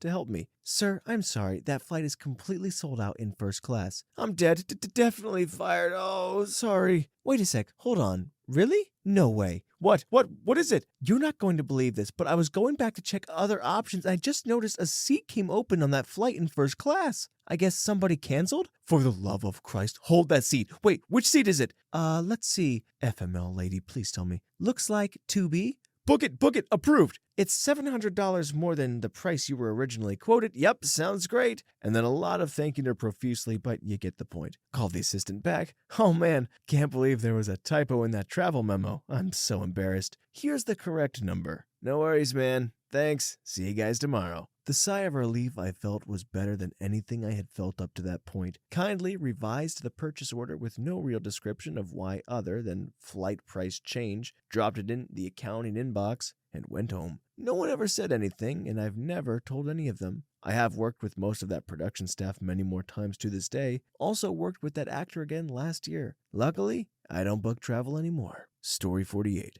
I received an email from a friend with several funny pictures. I scrolled through a few, had a chuckle, and forwarded it to a coworker. He in turn forwarded it along to other coworkers, including some in HR and some higher-ups he had a good relationship with, and myself. I'm scrolling through his email, wondering if he added anything to it, and towards the bottom were some very NSFW images. I let him know that he probably should recall that email and just forward what I sent out. He replied he forwarded my email as he got it and didn't add anything to it. Oh crap. I scroll through my original email and realized the NSFW stuff was there at the bottom, like he said. I recalled my email, my coworker recalled his. Thankfully, we both worked when the majority of the people he forwarded it to didn't work, but we were still panicking. By some luck of the fates, one of the IT people happened to be working late that day. I asked him about how recalling emails worked and was basically told if it hadn't been opened, it'll just disappear. I did a quick mental survey of who I knew was working that night and realized I had about 50-50 chance of getting away with it. Several days later, I'm talking with one of the employees that had been included on the email. I had no idea she had been working that night, got the email, opened it, scrolled through the pictures, and stopped just before getting to the bad stuff. She mentioned getting an email with funny pictures and opened it. Now I'm feeling very, very effed. I said I had already seen the email. She chuckled at a couple of the first pictures, then deleted it from her inbox. Huge sigh of relief. She was very much the kind of person to go screaming to HR, the board of directors, my boss, his boss, and generally F up crap for that kind of thing. I became very careful as a result of this experience on what I forward to coworkers, friends, family, etc. Story 49. I work at a grocery store and we have an external pod freezer during the busy seasons, graduation, Christmas, Thanksgiving, etc. Well, I work in the freezer and at the end of the day, it's my responsibility to lock up the pod to keep any product inside from being stolen. This particular night, we were insanely busy and I was just ready to go home, so I did. I forgot to lock the pod up and during the night someone went to it and went in and stole thousands of dollars worth of product. Frozen cheesecakes, meatballs, cookies, just random stuff. They cleaned it out and left the door partially open. The next morning I opened and arrived 20 minutes early for whatever reason and saw that the door was not closed completely and my heart dropped to my butt cheeks. I knew I was going to be fired and forced to repay the value of lost product, which would likely have been more than I make in a day. During this time, I was working on a few random projects at my house, so I happened to have a set of bolt cutters in my truck. I took the bolt cutters, went over to the lock, and cut it, leaving it on the ground. I then called the police to report a theft. My boss never found out, and I still work there and have privileges to the pod key. Crisis averted. Dude, are you freaking kidding me? That's so awful and so slick at the same time. I don't know how to feel about it, but also, what a heads up play. You can't help but respect it. Story 50. When I first started working on cars, my mentor was this guy that did alignments and a lot of suspension work. Being his trainee, I followed him and helped him with everything I could and learned new things. This one Saturday we were working was slow, so we worked on a few cars and had to do an alignment on one of them. I called my ex-girlfriend for lunch and had a quickie. Needless to say, I wasn't thinking about much when I got back to the shop. As I was raising this car up in the lift, I got to working level, so I went to drop the car on the locks to be safe, but I missed the lock on one side. The car was tilted on the lift with the center. Jacks raised and wheels off, balancing tires. The whole effing lift got jammed and couldn't move up or down, and the car slid towards the downside. I almost dropped the car off the lift. The Hunter alignment guy was about 5 hours away and wouldn't make it there by close of business. So I ran around the whole shop, grabbed all the ratchet straps, and secured the car from moving anymore. After a couple hours of thinking, my shop foreman made a decision to pull the power wires on one side and see what happens. Worst came to worst, the car would fall. We figured it out and it worked. The customer never found out and we finished the car. I thought I was going to be fired on the spot. I'm still banned from the alignment machine 5 years later. Story 51. Not so much an OF moment, but it easily could have been. I work at a grocery store in Texas currently, and about a year ago, while working overnight, I was approached by an electrician who needed to reach a box located about 7 feet above a desk in the back war room. He asked for whoever was in charge, and as this store doesn't have a manager overnight, that was me. Normally, he'd have to use a ladder, but the desk on the ground was bolted into the wall and the box was too far in place to reach with a lifted skyjack. Now, against all the regulations I'd never been bothered to read, I suggested he could sit on a pallet and we could use a forklift. The electrician, ready to get this done and go home, agreed and told me, "I won't say anything if you don't." In the end, I lifted him up there and we got it done, but I could hear corporate screaming in OSHA the whole time. Story 52. I worked at Dunkin' Donuts in high school and I was always scheduled for the early morning weekend shifts. So this would require me to get up around 5:15 a.m. to get to work by 5:30 a.m. My parents and siblings would still be asleep when I left. One morning I got up, got ready, but was so tired. I got in the car, which was parked in the driveway between the garage and my brother's car. So I had to pull forward, turn the wheel, and back out, clearing my brother's car. This one morning, though, I definitely wasn't paying attention and rammed the car right into the garage door. It was startling more than anything. No damage that I could see. It was dark out. So I ended up leaving and going to work. Fast forward 6 hours and I drive home. I see our garage door was still shut from down the street. Unusual because everyone was home. And when I pulled into the driveway, my dad was outside examining the garage and garage keypad. I got out of the car and asked what was going on, and he said, "I'm not sure. The garage isn't working and we have no idea why. It won't go up and appears to be off the track." I replied, "Oh, Weird, wonder how that happened, and proceeded to walk inside and say nothing. Oops. Story 53. When I was 22, I worked at a restaurant as a cook. Not going to name the restaurant. We had a piece of equipment that cooked food called an impinger, which was basically a very hot, 425 degrees, conveyor belt that you could pass food through. We would cook ribs, fish, quesadillas, etc. through it. We had these impinger claps that you could use to grip the metal trays with so you never had to use your hands to touch hot surfaces. We were hecka busy and I was operating the impinger, making sure all the fish, ribs, etc. came out hot and fresh. I accidentally set the impinger grip on the conveyor belt but didn't notice. As I was moving very fast, the grip was stainless steel and very thick, so it got caught in the conveyor belt and stopped the belt from moving, but the mechanisms of the conveyor belt kept moving. This started bending the conveyor belt metal and made a horrible screeching metal on metal noise. The other cook I was working beside pointed it out and I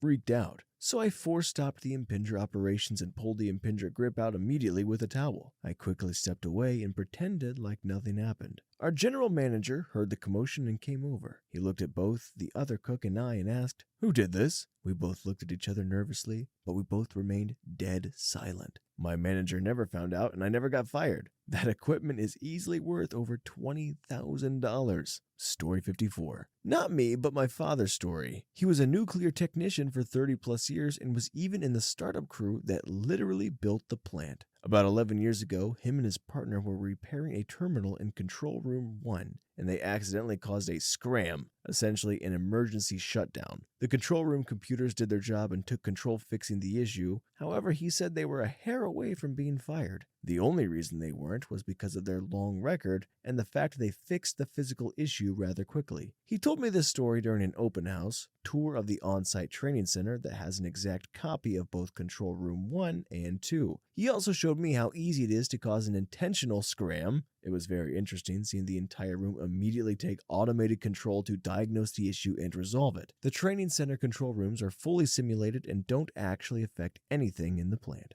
Story 55. I accidentally attached a borderline NSFW comic to a work email and sent it to about 50 recipients, both in and outside of my company. It was the last thing in my clipboard and I was in a rush, so I pasted and sent before the email loaded the image. It was about 5 a.m. and one of our vendors on the email, located in Eastern Europe, called me to say, "I think you sent the wrong attachment. Check your email and maybe recall before other people see it." My utter horror when I realized my mistake was so visceral and pure I'll never forget it. I was able to recall the email before anyone else saw it. If anything, they saw an email with an attachment appear in their inbox disappear and then reappear a few minutes later with the correct attachment. Damage was averted and only my coworker knew about the terror. Story 56. I was a cashier at Home Depot, and during my 15-minute break, my friend was going to come over to drop off some cartridges so I could get stoned at night. She tells me to get in the car with her and let me hit her pen twice. I hadn't smoked in a long time because I took a tolerance break, so the 2 big hits I took got me super stoned. I only had 2 more hours to work because it was a 4-hour shift and my break was over. It didn't hit me hard until I was ringing up a customer and he just walked up to me and asked me if I was okay. I was stupid faded, and I told him I was okay and rang him up. It was almost closing time, so not a lot of customers were around, but it meant that the managers were walking around telling other coworkers their night duty for their night shift. They always talk to the cashier about credit, so I decided to go to the restroom and wait for a while until I thought they left the cashier area.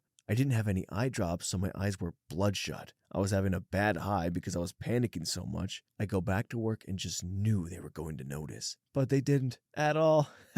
I was put in self-checkout and made sure I always had my back face turned to them when they walked by. I could not stop laughing at the thought that I was super stoned at work. I was so lucky that all my cool and chill coworkers were working because they looked out for me. I'm never doing that again, though. Story 57. I was on literally my last shift. I had already quit the job and they'd found my replacement. At the time, I was working as a hotel receptionist and the night hours were getting to me. At the time, I was working 6 jobs and decided the night ones had to go for my own mental health. This customer came to check in. We have parking on site, but it's not included, and we need to make sure that on our website and everywhere we advertise, we stress that parking is $20 a night for guests. This means if you come in the morning of the day you're checking in, we will let you park all day, all night, and all day the next day too. We also charge $50 for non-guests to park there and have a bus and tram right outside the premises, and a train an 8-minute walk away, so we are very accessible with public transport.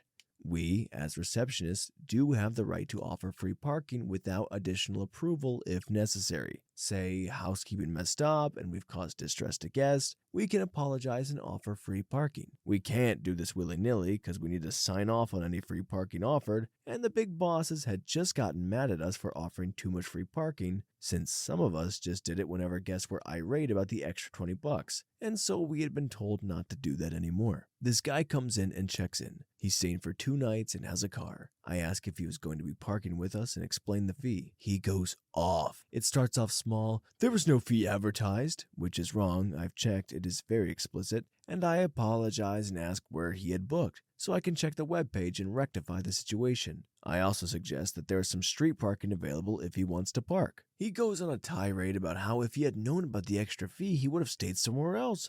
How there are other places better than our hotel that have better parking and are way cheaper. Going on and periodically looking at me expectantly as if he thinks I'm going to waive the fee, I say, I'm the receptionist here. I'm sorry, I don't set the prices. I just check people in. Will that be cash or credit? He goes on again, and after he pays and is checked in, he keeps grumbling and eventually says, you'll be hearing about this in my review. Until I quit, I was actually the person who went through all the reviews, replied to them, followed up on them, and gave a report of guest feedback to my boss. And somehow this just made me mad because we actually take our reviews very seriously and try to help guests and improve our service. This guy just didn't want to pay $40 for 2 nights parking in the city. Most hotels charge $70. The only reason ours was so cheap was because we were new and it had only been open for a year. So I snap, okay, in your review, make sure to mention me by my name. I can write that down for you if you like. You should know that right now you are being incredibly rude, and I would like you to please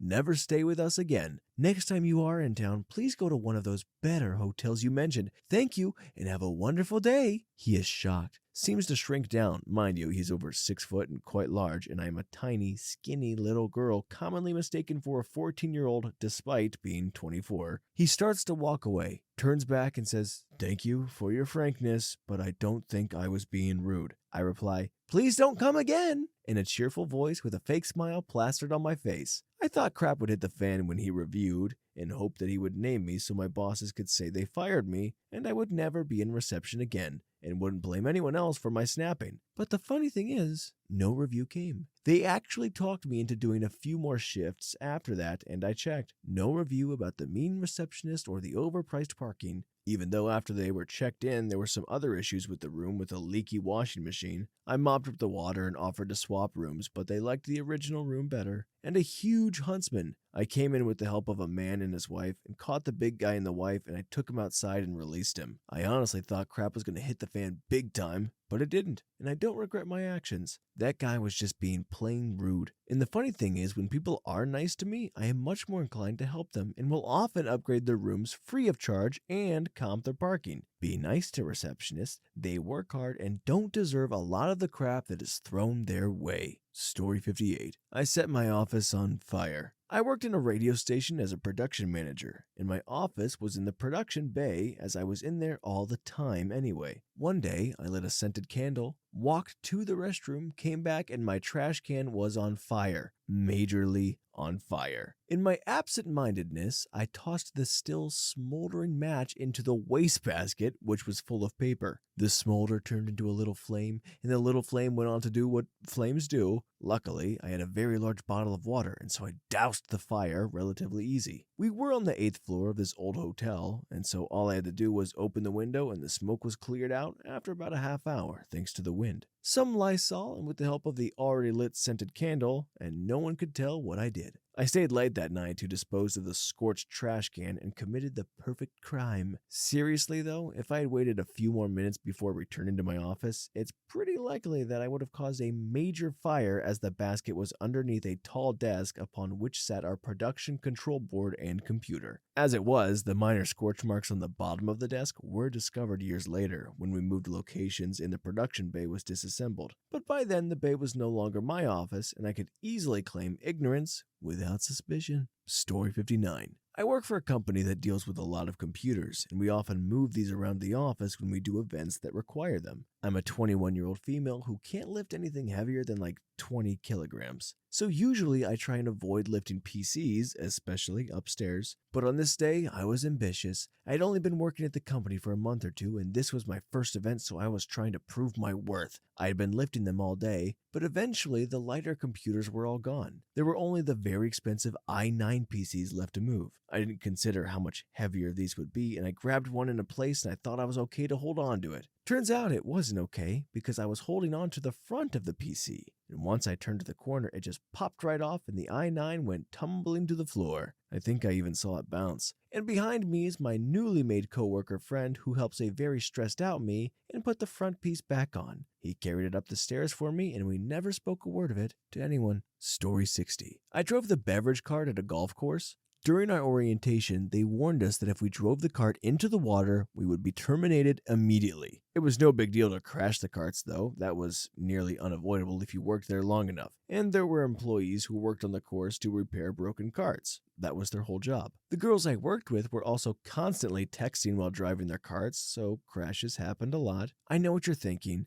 and I didn't drive the cart into the lake, but it wasn't that much better than what I did do. I flipped the cart. I wasn't driving irresponsibly either. I was just cruising comfortably towards the end of my shift with the wind in my face and the sun at my back when suddenly I had drifted slightly to the left. I clipped the edge of a curb with my driver's side wheel. Before I even knew what was happening, my cart was in midair on its side. Luckily, it landed on the passenger side, and I just slid down the seat and landed on the side of my right thigh. I ended up with a massive bruise there. If the cart had landed on the driver's side, I might have died. Those carts weigh about 700 to 800 pounds. If it landed on me, it could have crushed me. I know this because there was a warning label in the cart with the visual image of a person being crushed. I just knew this was as bad as driving the cart into the lake. If you don't know this, beverage cart girls carry a T-sheet, so they know who they are serving and where they are in their rounds, at least on a private course. I knew from my T-sheet I had just served the last group of a massive party who I'd been serving all weekend. They were all pretty cool, and I'd established a relationship with them. The group I just served was composed of 4 very large men. I left my cart and ran to them. They were on the last hole, almost gone back to the clubhouse. I sprinted toward them, waving my arms and shouting. They drove over to me to find out what was wrong. Short of breath, I told them I needed their help and they should follow me. I sprinted alongside their cart as they drove back to where I had come from.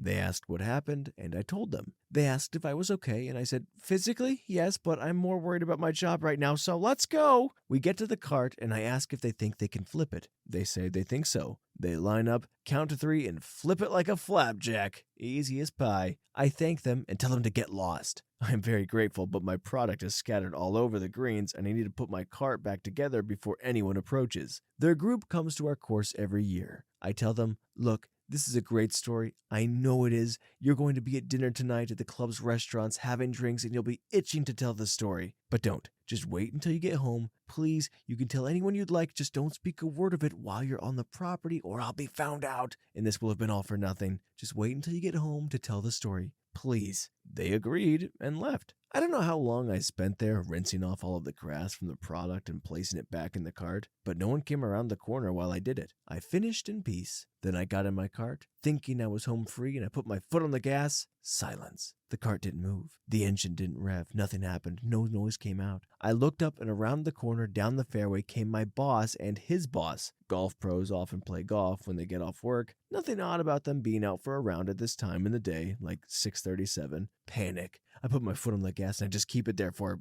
I don't even know how long. But after long enough, the engine sounded and the cart began to move. My stomach sank, thank God. I approached my bosses to ask if they needed anything. My boss's boss asked what happened to my knee. Without looking, I tell him I tripped over a case of Pepsi in the cart barn a few days back. That was true, and I had a massive scab on my knee. He says, "No, you're covered in grass." I look down, and he's right. I laugh nervously and tell them I had just tripped a minute ago, too. Whoops. I drive away to finish my final round of the day, and my heart is racing. I've never felt so guilty in my life. A few days later, my boss asks me what happened to cart number 2. I ask what he means. He takes me out to the cart barn and shows me that the metal frame is bent awry. My heart sinks. I tell him I scraped a tree while trying to pass a player's cart on the cart path, one of the most common ways to injure a cart, and I didn't think I needed to mention it to him because I hadn't noticed any damage at the time. I apologized for my absent-mindedness, and he said it was no problem. I had the best sales numbers of anyone, and I had proven my honesty and integrity when I didn't have to, so he had no reason to think to doubt me.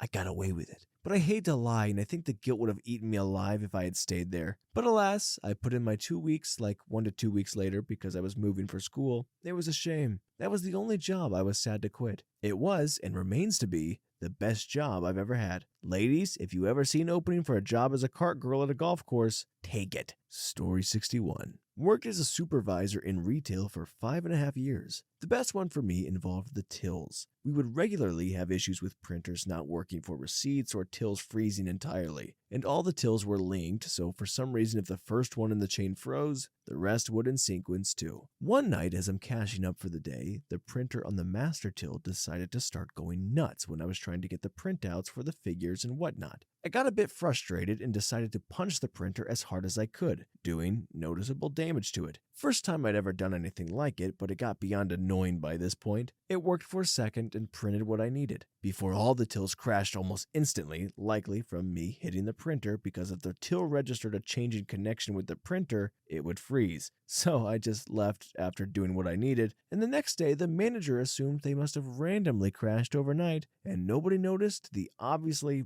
battered printer, thankfully. Story 62. When I was 14, I used to work at kennels. It was a little family business, and they would often leave me to walk the dogs and lock up if they were out on holiday. I would usually let their own dogs out as well, and they would all be fine off leads. It started to rain, so I tried to get all the dogs back inside, but I couldn't find one of them. I searched the land and property for 10 minutes, and I thought he must have got out through the trees when I wasn't looking. I called my mom and started crying over the phone. I just envisioned my boss and his family pulling up in the driveway, seeing their 14-year-old employee sat in the mud and crying in the rain. I found the dog while crying on the phone. The dog locked itself in the kitchen, and I stopped crying and continued my shift for those wondering about the outcome. Story 63. I sold cars for a brief moment around 20 years old. It was a really busy Sunday. Had customers with me and a customer waiting. Another customer walked up and asked if he could look inside a used car on the forecourt. I explained I'm busy, but he can have the keys, and the next salesperson free will be out. Told my manager the situation, went off to look after my customers. End of the day, went to put the used cars back in place and noticed an empty slot. Asked around if anyone sold this certain car that was missing.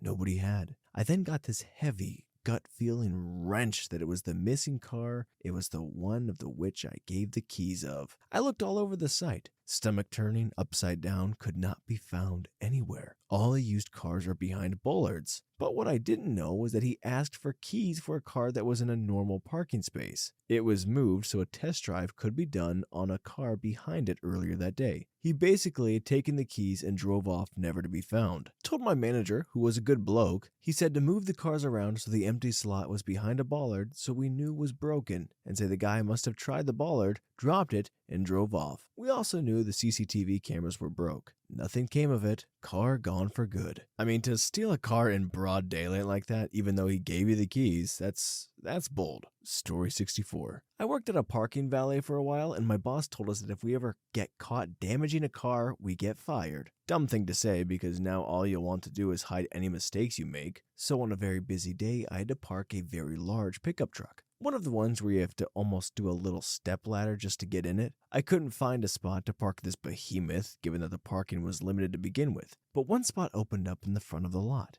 Unfortunately, to get in, I had to reverse it into a very narrow row of cars. I started slowly backing into the 2 rows and did pretty well until I had to make a hard turn into the spot itself. I checked every blind spot behind me very carefully. Unfortunately, it wasn't behind me. I should have been looking. And the large truck's front right side hit the trail end of a Lexus parked in front of me. I panicked, pulled out quickly, ended up doing a lot more damage coming out. Luckily, the big truck was fine, so I waited to find the farthest reasonable spot I could, parked it there, and booked it back to the hotel and took a break. Everything worked out fine, and I happily quit the job 2 months later. Too long didn't read, tried to park a big truck but damaged a smaller car. Reparked big truck somewhere else, then took a lunch. Story 65. I'll bite random strangers. I have a urinary incontinence which has gotten so bad since the last year. So bad that I didn't realize it was that bad. I work long, 12-plus hour shifts on my feet in an ER. Once in the middle of caring for a patient, I got the urge to go. No biggie, right? I'll finish this up, then go. Next thing I know, a flood was released. It was terribly obvious to anyone but me because I usually wear a skirt. Helps me maintain mental separation at work. I don't think the patient noticed, but I left as soon as possible and there was a small puddle on the floor. Not my finest moment, and it was near a catheter bag, so I'm sure someone assumed the puddle was from the bag not being completely closed, but I couldn't face going back. So now Reddit knows my secret that no one IRL will ever know, and now I wear protection just in case. I try to laugh when in my 20s I wear the same pull-ups as an elderly patient. Story 66. I worked with a woman that bugged the living crap out of everyone, always in everyone's business, never minded her own. Looked for ways to plow over her coworkers, take credit for everything, etc. You get the idea. One Thursday evening, she jumped from her cubicle and screamed that there was an ant on her desk. It was early spring, and it was pretty common in the office to see a couple ants now and then. The next day, after working late, I walked over to her cubicle and squirted about a quarter size of honey that I took from the break room under her keyboard on her desk. Came Monday a.m., I'd completely forgotten about it. That was until she showed up and sat down and let out the most blood-curdling scream, jumped up from her desk and jumped in circles. She had ants all over. The pile of ants that accumulated under her desk was massive. They were everywhere, in her files, her keys, on her laptop, up her walls. She was crying and screaming, and people ran to her rescue from other departments. An exterminator was called, and everyone was made to evacuate the floor for 3 days. I never told a single soul that worked there. Story 67. I was a clerk at a trading firm. My job was to make sure every trade was entered into our system properly so that it matched up with the bank's record. At the end of the day, I was checking everything and accidentally entered a sell of 200 Treasury bond futures as a sell instead of a buy. So at the close of business, when settling out of the books, they bought them back instead of selling them back. So we held 400 futures overnight. Came in the next morning and checked our records with the banks. Oh crap, we're off by 400. What the F? Panic. Think I'm getting fired. Go to my boss and tell him I effed up. He lays into me for being bad for the F up, and I sulk off thinking I'm gonna get fired. 20 minutes into my panic attack, he comes and finds me and explains that the futures moved in our favor and my F-up made the firm something like 200 grand. Tells me to never F-up like that again because it very well could have gone the other way on us, but took me out for drinks after the market closed for having the best first trade any clerk ever made in the firm. Story 68. A long time ago, one of my first jobs was with an IBM dealership.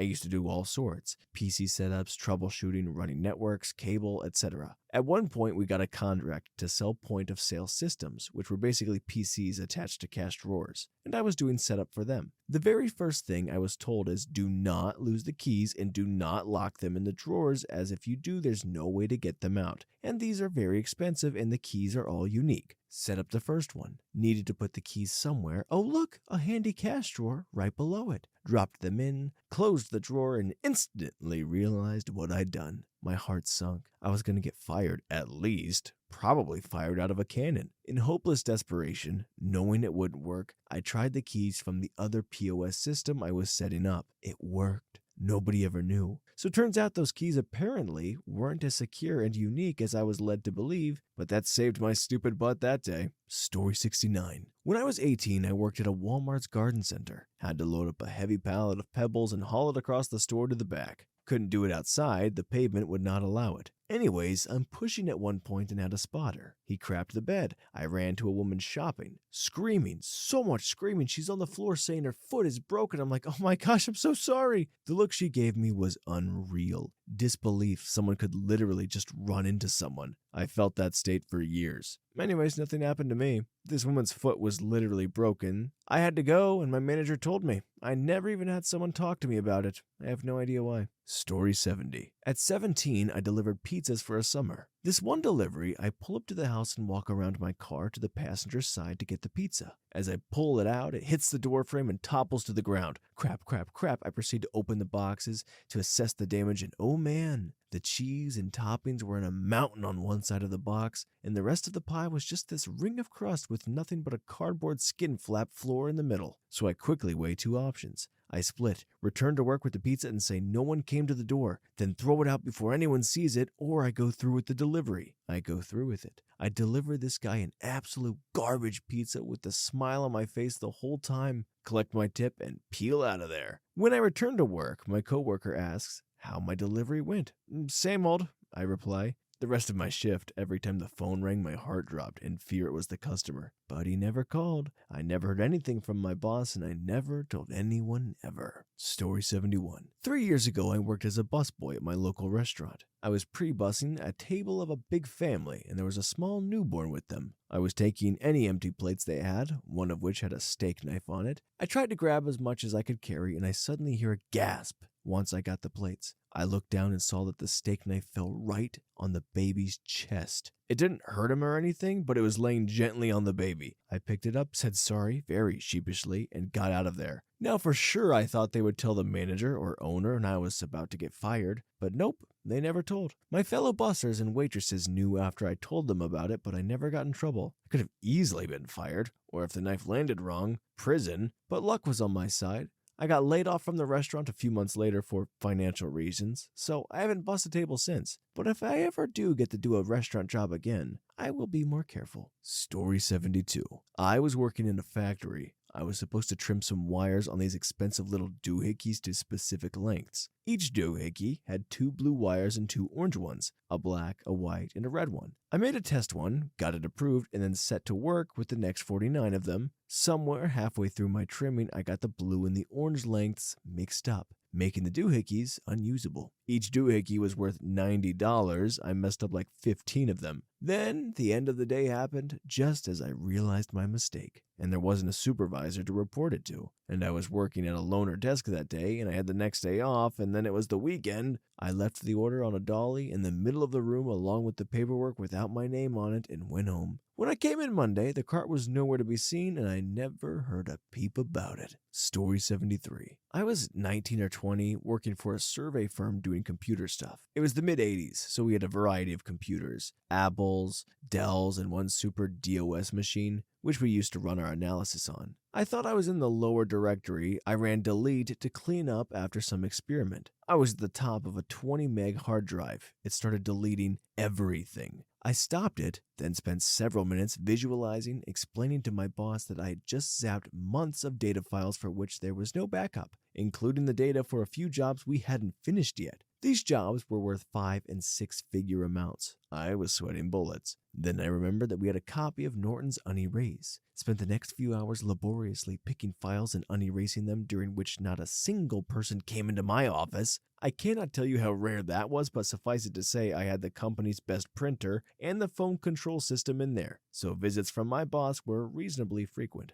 Story 74. I used the company remote internet device to stream movies for my kids all weekend one time on a trip. Came back to work the following Monday and tossed the device back to the table of devices. Later that week, someone was freaking out like they were going to murder the person that used 80 gigs of data. Like this manager was bonkers. I guess it cost a lot because later I found out the limit for us was 256 megabytes. Anyways, judging by his reaction and not coming straight to me, I kept quiet. Instantly, that scene from The Office appeared in my mind. The episode with Jim at the new company with the guy kicking the garbage can in rage. Yeah, I was channeling that scene. Nothing came of it, and from that day on is why the company now keeps track with who has each device. Story 75. Finally scored a meeting with a potential client we'd been chasing for years. This was a big one. Not only would my boss be there, but so would our VP of sales. Perfect opportunity to show them what I can do. The meeting was in a different state, requiring a flight out. My wife had suggested I fly out the day before, but I felt like staying home to sleep in my own bed, and that was a better idea to me. The flight was an early morning one, 6 a.m.-ish, so I made sure to set my alarm for 3 o'clock, giving me plenty of time to shower and get to the airport. I then sat at my desk and started going over the presentation for the meeting, finally dragging myself to bed around midnight. Later than I expected, but it's fine. I can sleep on the plane. The next morning I wake up, pick up my phone to check the time, and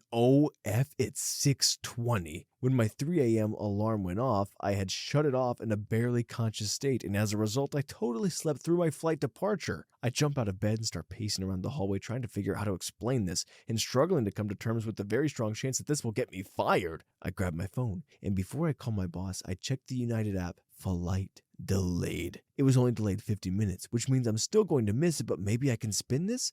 I sit at my desk, psyching myself up for a phone call and update the app again. Flight delayed further. Holy crap, I've never been so happy for a flight delay. Thank you, United. Ultimately, my flight out was so delayed that there was no way I could have made the connecting flight. Thus, United's terrible on-time record saved my butt. My most important takeaway from this situation was that I now leave my phone across the room when I have to be up earlier than normal, so I have to get out of bed to shut the alarm off. Oh man, that's one of my worst fears, is having something like very strict that you need to be up for very early and just either sleeping through the alarm or that thing, it happens where you're just out of it and you shut your alarm off. You're like, who did this? I live alone. Who was canceling these alarms? It does happen to me all the time, but just with nothing important yet. Please, Lord. Story 76. Years ago, I was a printer. I was working on a Saturday morning on my own. Health and safety? Ha! And I was washing up the press. I was scraping the ink knife clean on the top roller, which is stupid, lazy, and dangerous, and I dropped the ink knife into the press. It made a horrendous shrieking and grinding noise, and the press slowed down. I hit the emergency stop button, and in 2 seconds it took me to realize what had happened. I was already visualizing getting fired on Monday for wrecking $125,000 worth of printing press materials. The rollers, blankets, and impression cylinder jackets were all left up, which cost a lot of money. Luckily, we had a few sets of everything in stock, so I changed all of them, which took me ages, wrapped all the ruined parts in a bin bag, and took them to the local tip. I was convinced that I'd be found out and sacked on Monday morning, but the press seemed to be working okay. A week or so later, the press was playing up a bit, so an engineer was called out who changed a few cogs and links. He said to me, "Has there been a bad jam in here or something?" To which I tried to look innocent and said, No, I don't think so. A week or two after that, they did a stock check and found there was a discrepancy with the amount of rollers, blankets, and impression cylinder jackets in stock. I managed to persuade my boss that I had changed them during routine maintenance a few days before I'd actually changed them, and that he must have forgotten to mark them out of stock. He was puzzled, as he is pretty meticulous about paperwork, but in the absence of knowing what had actually happened, he presumed that must have been what happened, and it was never mentioned again. Story 77. In college, I would pick various jobs here and there from people that I knew. One of my rugby teammates was a bouncer at the time. I needed a little cash or so. For $100, I would bounce with him at a tattoo convention that was held at a hotel. It wasn't anything too serious. We would just walk through the lobby, making sure people have the right colored wristbands for that day and that no one was getting belligerent. At night, they hosted a live band with an open bar. I would stand at the entrance and make sure they had bought the right wristband for the night. People who were staying at the hotel but not attending the event were directed to the front to buy a wristband if they wanted to get into the bar. At 10:45 p.m., my boss leaves me there alone. People without a wristband would come to the bar, and instead of directing them to buy a wristband, I would charge them $25 to get in. I did this to a handful of people. Then a group of 4 people came down. No wristbands. So I charged them $20 each. They start to ask if one can go in just to find someone. I tell them, yeah, sure. As they send in someone to find their friend, my boss comes back. He sees someone is about to walk in for free. He stops him and asks, "What are you doing?" The guy, "He let me go in real quick to grab someone real quick." My boss, "You need to buy a wristband if you want to go in." The whole group says, "Your bouncer told us it's 20 cash at the door." Meanwhile, I'm just sitting there super quiet. My boss looks at me and then them and says, "You guys need to leave." After they leave, he comes to me and says, "I hate dealing with drunk people," and just walks away. Left that night with an extra $180 in my pocket. Story 78. I worked at a hotel once as a bellhop and shuttle driver. My coworker and I worked the afternoon and evening shift about 80% of the time. Having a company-issued vehicle and excuse to leave the property whenever you want to order out or grab a pack of smokes gets you pretty tight with everybody. One night, heading into the slow season, my coworker has the idea to make our own margaritas that night. We drive to a liquor store nearby, grab everything, and drop it in my car on the way back. Everyone changed shifts at 11 p.m., by which point any managers were long gone, and the hotel probably had under a dozen staff. The two of us, plus two other coworkers who were cool, are in the basement level in the employee cafeteria mixing margaritas into some of those big gulp-style cups we stole from the kitchen. We hung around for about 5 minutes and all went to leave. For some reason, our front desk supervisor was still around and was leaving at just the same moment. Seeing me holding a mystery 30-ounce cup and dumping a plastic bag into the dumpster, she naturally wondered aloud if we were drinking. Apparently she was cooler than we thought because I said no and walked away without ever hearing a word about it. Story 79. Working on-field experiment for NASA, and it was my first experiment. I was on an aircraft crew and part of my job was to boot up and monitor equipment that we were using during a flight. One of the hardware was based on an ancient 486 motherboard, of which I have owned many in the past. During the flight, something failed, and I was able to diagnose it down to the motherboard. We ordered the last 486 motherboard we could find on eBay for something like $400 and had it overnight shipped to our location for another $50 or something like that. Being the cocky young scientist, I said I could install it myself, but I wasn't familiar with flight hardware requirements. This is where the F-up occurred. In a flight computer, there are these clamps that physically lock down each card that's connected to the motherboard.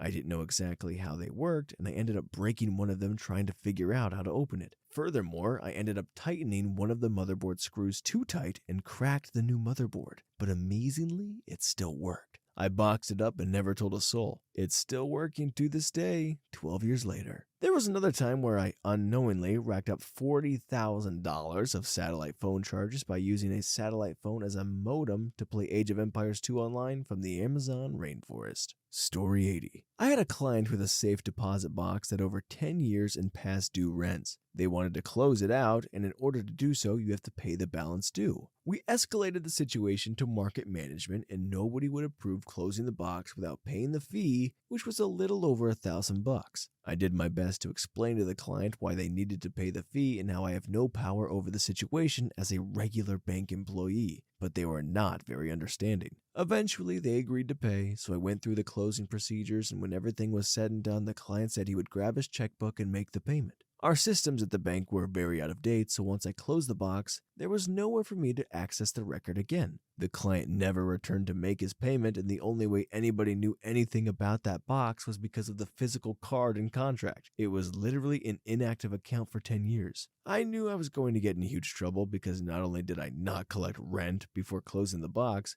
but I also forgot to have him sign acknowledging the closure. I figured, F it, and just recycled the contract and entry card, which were blank anyways, and pretended I'd never known anything that happened with the situation. A few months later, we had a bank audit, and on the report, the box record for closed accounts showed up. They didn't know who closed the box, and nothing about a balance due was on that report. Since the account was missing the card, we did get a finding, but nobody was blamed, and the past due rent was never questioned.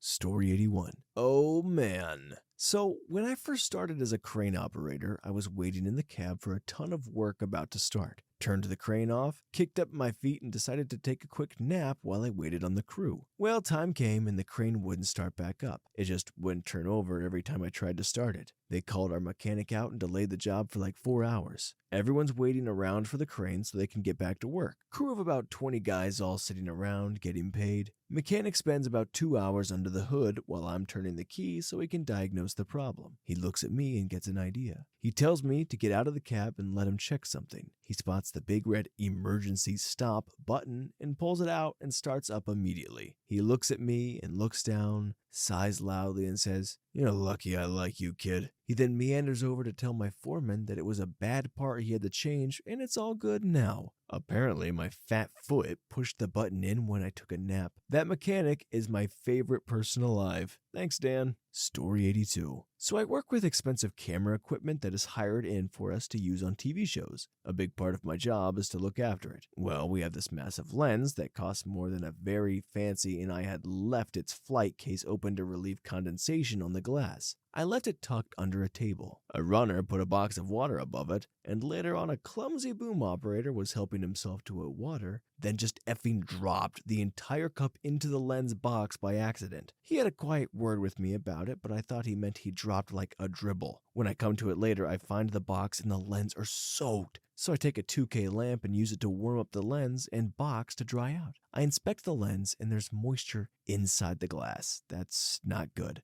I leave it to dry longer, but it doesn't change form at all, like at all. I check to see if the foam in the case is dry yet and leave my gosh dang handprint in the now melted foam, rapidly diminishing my chances of covering my tracks. As it turns out, the condensation inside the lens was oil. It had come from the internal gearing of the lens and had been there the entire shoot. The hire company should not have sent it out like that. They must have been too embarrassed or not noticed the foam, so I got away with that too. I still have that lens on other jobs from time to time, and my handprint is still in it. Story 83. I work in a group home. The hours they have us working are insane. In this particular day, I was doing 2 12-hour shifts in a row, but didn't have 12 hours in between them.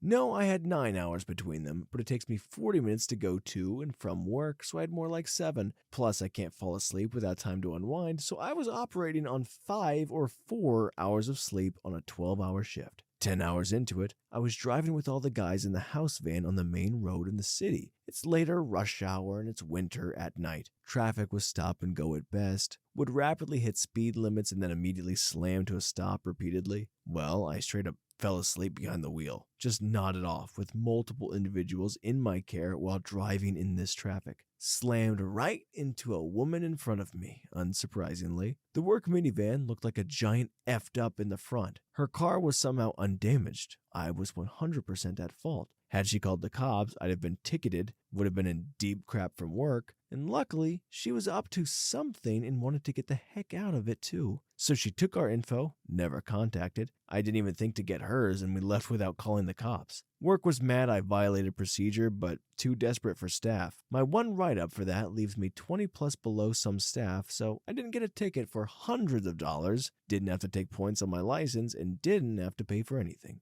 All because I lucked out and hit a woman who wanted nothing to do with the cops. I blamed the accident on ABS failing, the brakes locking up. Black ice is common here, so it's reasonable that if your ABS fails, you can slide right into someone. And the accident had damaged the ABS, so they couldn't tell otherwise. Story 84. I work at Home Depot part-time, setting up deliveries for the following days. I get an order for what looked like on my phone 48 pieces of molding. So I grabbed a cart, got 48 pieces, each one was roughly 16 feet long. And it seemed weird to me, but I worked at night and there wasn't anyone who would know, so I guess it's fine. So after I get it all set and it's done, it goes out and I got another order for molding. I go on the computer since I didn't have a phone this time. I see the order and LF next to the pieces of molding, had no idea what that meant and asked a guy who was in the millwork that night. Turns out LF means linear feet.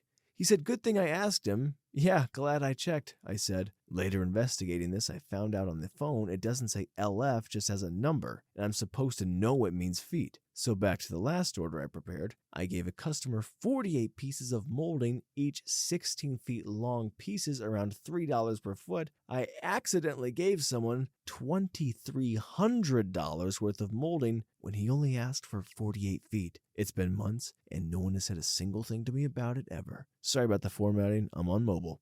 Story 85. This is gonna out me and I still feel bad to this day, but I feel like telling someone. So it was 11th grade of high school, and I was reckless. My friend and I did this little game where we hid memes on the walls of the room every morning before class, and by the end of the year we had hundreds. The teacher never said anything, but he'd take some of the obvious ones down. Keep in mind, when I say memes, they weren't crappy ones you'd expect, they were top quality. My favorite being the Big Brother Mark Zuck meme, which we had on all four corners of the room. Well, one day a month before school ends, we get the bright idea to put a meme on the map that rolls down. I, as the meme god, took it upon myself to do it. So I pull down and it stops halfway, as if it knew what I was planning. So I look at my friends and jokingly tug a bit harder, and BAM! The map on the wall holders falls off the wall. Class starts in 5 minutes and there's a huge map on the floor and I start to panic. Usually 3 or 5 kids would be waiting for class to start, but we were lucky and it was just my friend and I. I quickly roll it up and hide it behind the filing cabinet. So class starts and no one notices the huge map poking out of the corner or the missing map on the wall. After 2 weeks, the map mysteriously vanished, and for all of 11th grade, I was waiting to get caught. But I made out like Kevin Spacey and convinced the world the devil never even existed. Story 86. I used to clean at a hospital. During my second or third year, my manager convinced the president of the hospital to buy us an ultraviolet robot to help clean the rooms. So we put this $104,000 machine in a hospital room, turn it on, and it flashes the room with ultraviolet light, killing the germs in the room. We were told that being in the room with the robot would essentially give us really bad sunburn. So we had precautions for it. A motion sensor would be placed inside the room facing the door. So if someone were to open the door, it would activate a shutoff switch so you wouldn't be in contact with the light. I dropped the sensor one day and it stopped working. At this point, I was terrified I just broke a $104,000 machine my boss had just basically begged for, and I knew I was getting fired. Called my boss. Anyways, told him what happened. Turns out the last person to use it shorted out the wiring in it, and my dropping it was just a coincidence, so no one got in trouble. If anyone is curious, it's actually called Xanax Germ Zapping Robot. For $104,000, I'd rather get sick. Story 87. I worked for a company that ran the food court market in a college recreation center for the students, and I worked the evening shift. So there were only 6 employees during the hours I worked. One night I was cleaning out the freezers in the kitchen, and after I had emptied and dried it out, I got the bright idea to try and hide inside to give one of my coworkers a good jump scare. So I decided to climb inside to test out my master plan before telling anyone. As soon as the door shut with me inside, I knew I had made a mistake. You see, I had forgotten that these freezers had a pressurization system, and once the door shut, all I heard was the air pressure equalizing and my ears popped and the door wouldn't open. So here I am, sitting in a freezer, in the dark, with my fingers in my ears, trying to kick open the door, thinking this is how I'm gonna die. The whole thing probably lasted less than 30 seconds before the pressure equalized and I could open the door. But during those moments, my life flashed before my eyes as I pictured my bosses, my coworkers discovering my frozen body the next day. I eventually told a couple coworkers, but my bosses never found out. Story 88. One of my first jobs was in the finance part of my company, basically traveling with my boss and keeping all of the paperwork separated and verifying all of the required signatures were on all of the required paperwork. I was traveling 30 weeks a year and it was all international. We made one last minute rush trip to Jakarta to close a deal at year's end, and I had been up for almost 24 hours straight making sure that everything was correct. So we are done. Everyone is celebrated and most of the executive team for the other company have left and are going through the docs one last time. About 2 hours later, I noticed that the final deal document hasn't been signed. My boss and the VP from another company signed the working document. My butt cheeks puckered up because I knew I'm effed, and the auditing team takes a look at it to file everything, and our flight is leaving in another couple of hours. I called the VP for the other company, explained what happened, apologized, and asked if I could get a signature. He gives me his address. 30 minutes away from the hotel, I get the signature, and he's nice about it. I get back to the hotel and get in another taxi to meet my boss in the airport. I tell him what happened, thinking I was cooked. We go over the documents another time, verify we are good, and he tells me not to worry about it, but just don't F up again. I had been up for 30 hours straight, and I fell asleep on the plane the second we were seated. Story 89. I worked in an industrial gas company in high school. This was the late 80s. They let me pump propane, paint cylinders, etc. The plant also manufactured acetylene on site, and I used to spread sawdust on the floor of the pumping room and clean up the probably 50-year-old building. One day they had me clean the room where the raw materials were put in the hopper, and the gas was actually vented under pressure to supply the tank and fill line. After doing a great job, and with the room all clear, I dumped the stuff right in the dumpster, right behind the room off the back loading dock. Job well done. Then it started raining. I was a band nerd and was interested in business, not chemistry, dang it, so I had no idea the stuff I swept up and casually threw in the dumpster would react violently with H2O. Next thing I know, there's a 5-alarm fire alert. The fire department is bearing down on the plant and we are evacuating the premises. I also learned on this day that wearing headphones while working around enough high-pressure flammable gas to level about 30 square blocks of a fairly sizable metro area was stupid, even if my mom was a higher up in the company. My lesson learned: watch, listen, learn, and ask. There are no stupid questions, and at 45 I can still say we are eternal students even for that which we think we know. Story 90. I used to work for a snowboard company back in 2002. I was young and ambitious, and I took on tasks that were outside of my job. I was the more technically savvy person when it came to HTML, CSS, so I decided I was going to code a fancy new email signature. I made multiple variations with the company's logo and explored the hierarchy of contact information and so on. Can't remember how or where, but I found a sound clip of a guy saying, "Hello, F-Face," and I was able to code it into the email. Once you open the email, the sound clip would play. My coworker and I laughed about it for a couple of days. I tweaked the overall signature, and I sent it out to everyone within the company to use. Luckily, I remembered to delete the bit of code that played the sound clip. Fast forward 3 months, and I'm listening to music through my desk speakers, and I go through and send an email. And what do I hear after I click on some older emails? "Hello, F-Face." I'd been sending emails to vendors, reps, and consumers for 3 months with that sound clip. No one ever said anything to me about it. Story 91. I used to work at a restaurant as a prep cook and dishwasher. It got so busy, so I went into the cooler to grab a pizza shell, raw pizza dough with red sauce that just needs topping and cheese added, for one of the cooks. Unfortunately, all the pizza shells were stacked in the very top of the shells. I'm a short person, so usually I just get someone else to pull them down for me, but since it was busy, I attempted it myself. A stack of 6 or 7 all tumbled down face first, red sauce splattering the floor, the raw dough just sticky enough to grab onto all the grim of the dirty floor. I panicked since my boss is good at reminding everyone how expensive they are to make. I quickly collected the pizza shells off the floor, but had another moment of panic when a cook came in to grab whatever he needed, but since it was so busy, he didn't seem to notice. I quickly dumped the dirty, saucy pizza doughs into the garbage and got the cook a clean shell to use before anyone truly noticed. One of the biggest heart attacks I've ever had at work. Story 92. One time I'd gotten some hot chocolate from the break room.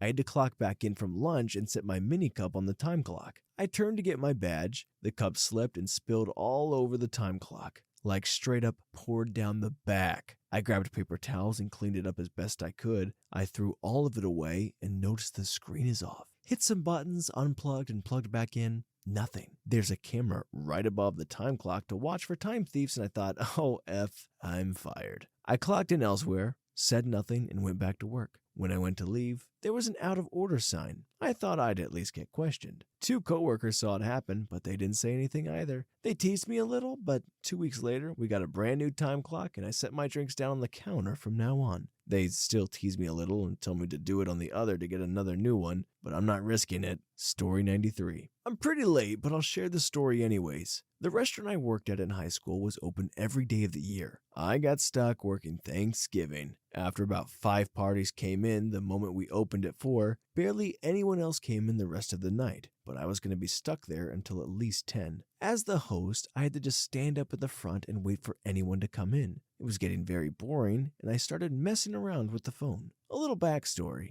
Everyone that worked in the restaurant knew that the front phone didn't work for outgoing calls. It could only receive calls. Well, I tried showing off to a coworker and typed 911 and quickly hung up, thinking nothing of it. Well, 15 seconds later, it receives a call, and I'm immediately thinking, oh crap. I answer it, and it's the 911 dispatcher telling me they received a call from that phone and asked if there was any emergency. I told them no, there wasn't. They promptly hung up, and I thought I was in the clear. Until a cop car pulls into the parking lot, and I almost crap my pants. The cop walks in, and I greet him, and he just tells me that he needs to talk to the manager. I grab the manager for him, they talk for a bit, and he leaves. I even hold the door open for him and told him, "Happy Thanksgiving," on the way out, hoping I didn't look suspicious. The manager tells me how weird it is that the cops got a call from us, and immediately rules me out as a suspect as the phone does not call out. Instead, she suspects someone snuck into the locked manager's office and used that phone? What? I'm immediately relieved, and the only people that know about this there are me and that coworker, and he probably forgot about it a day later.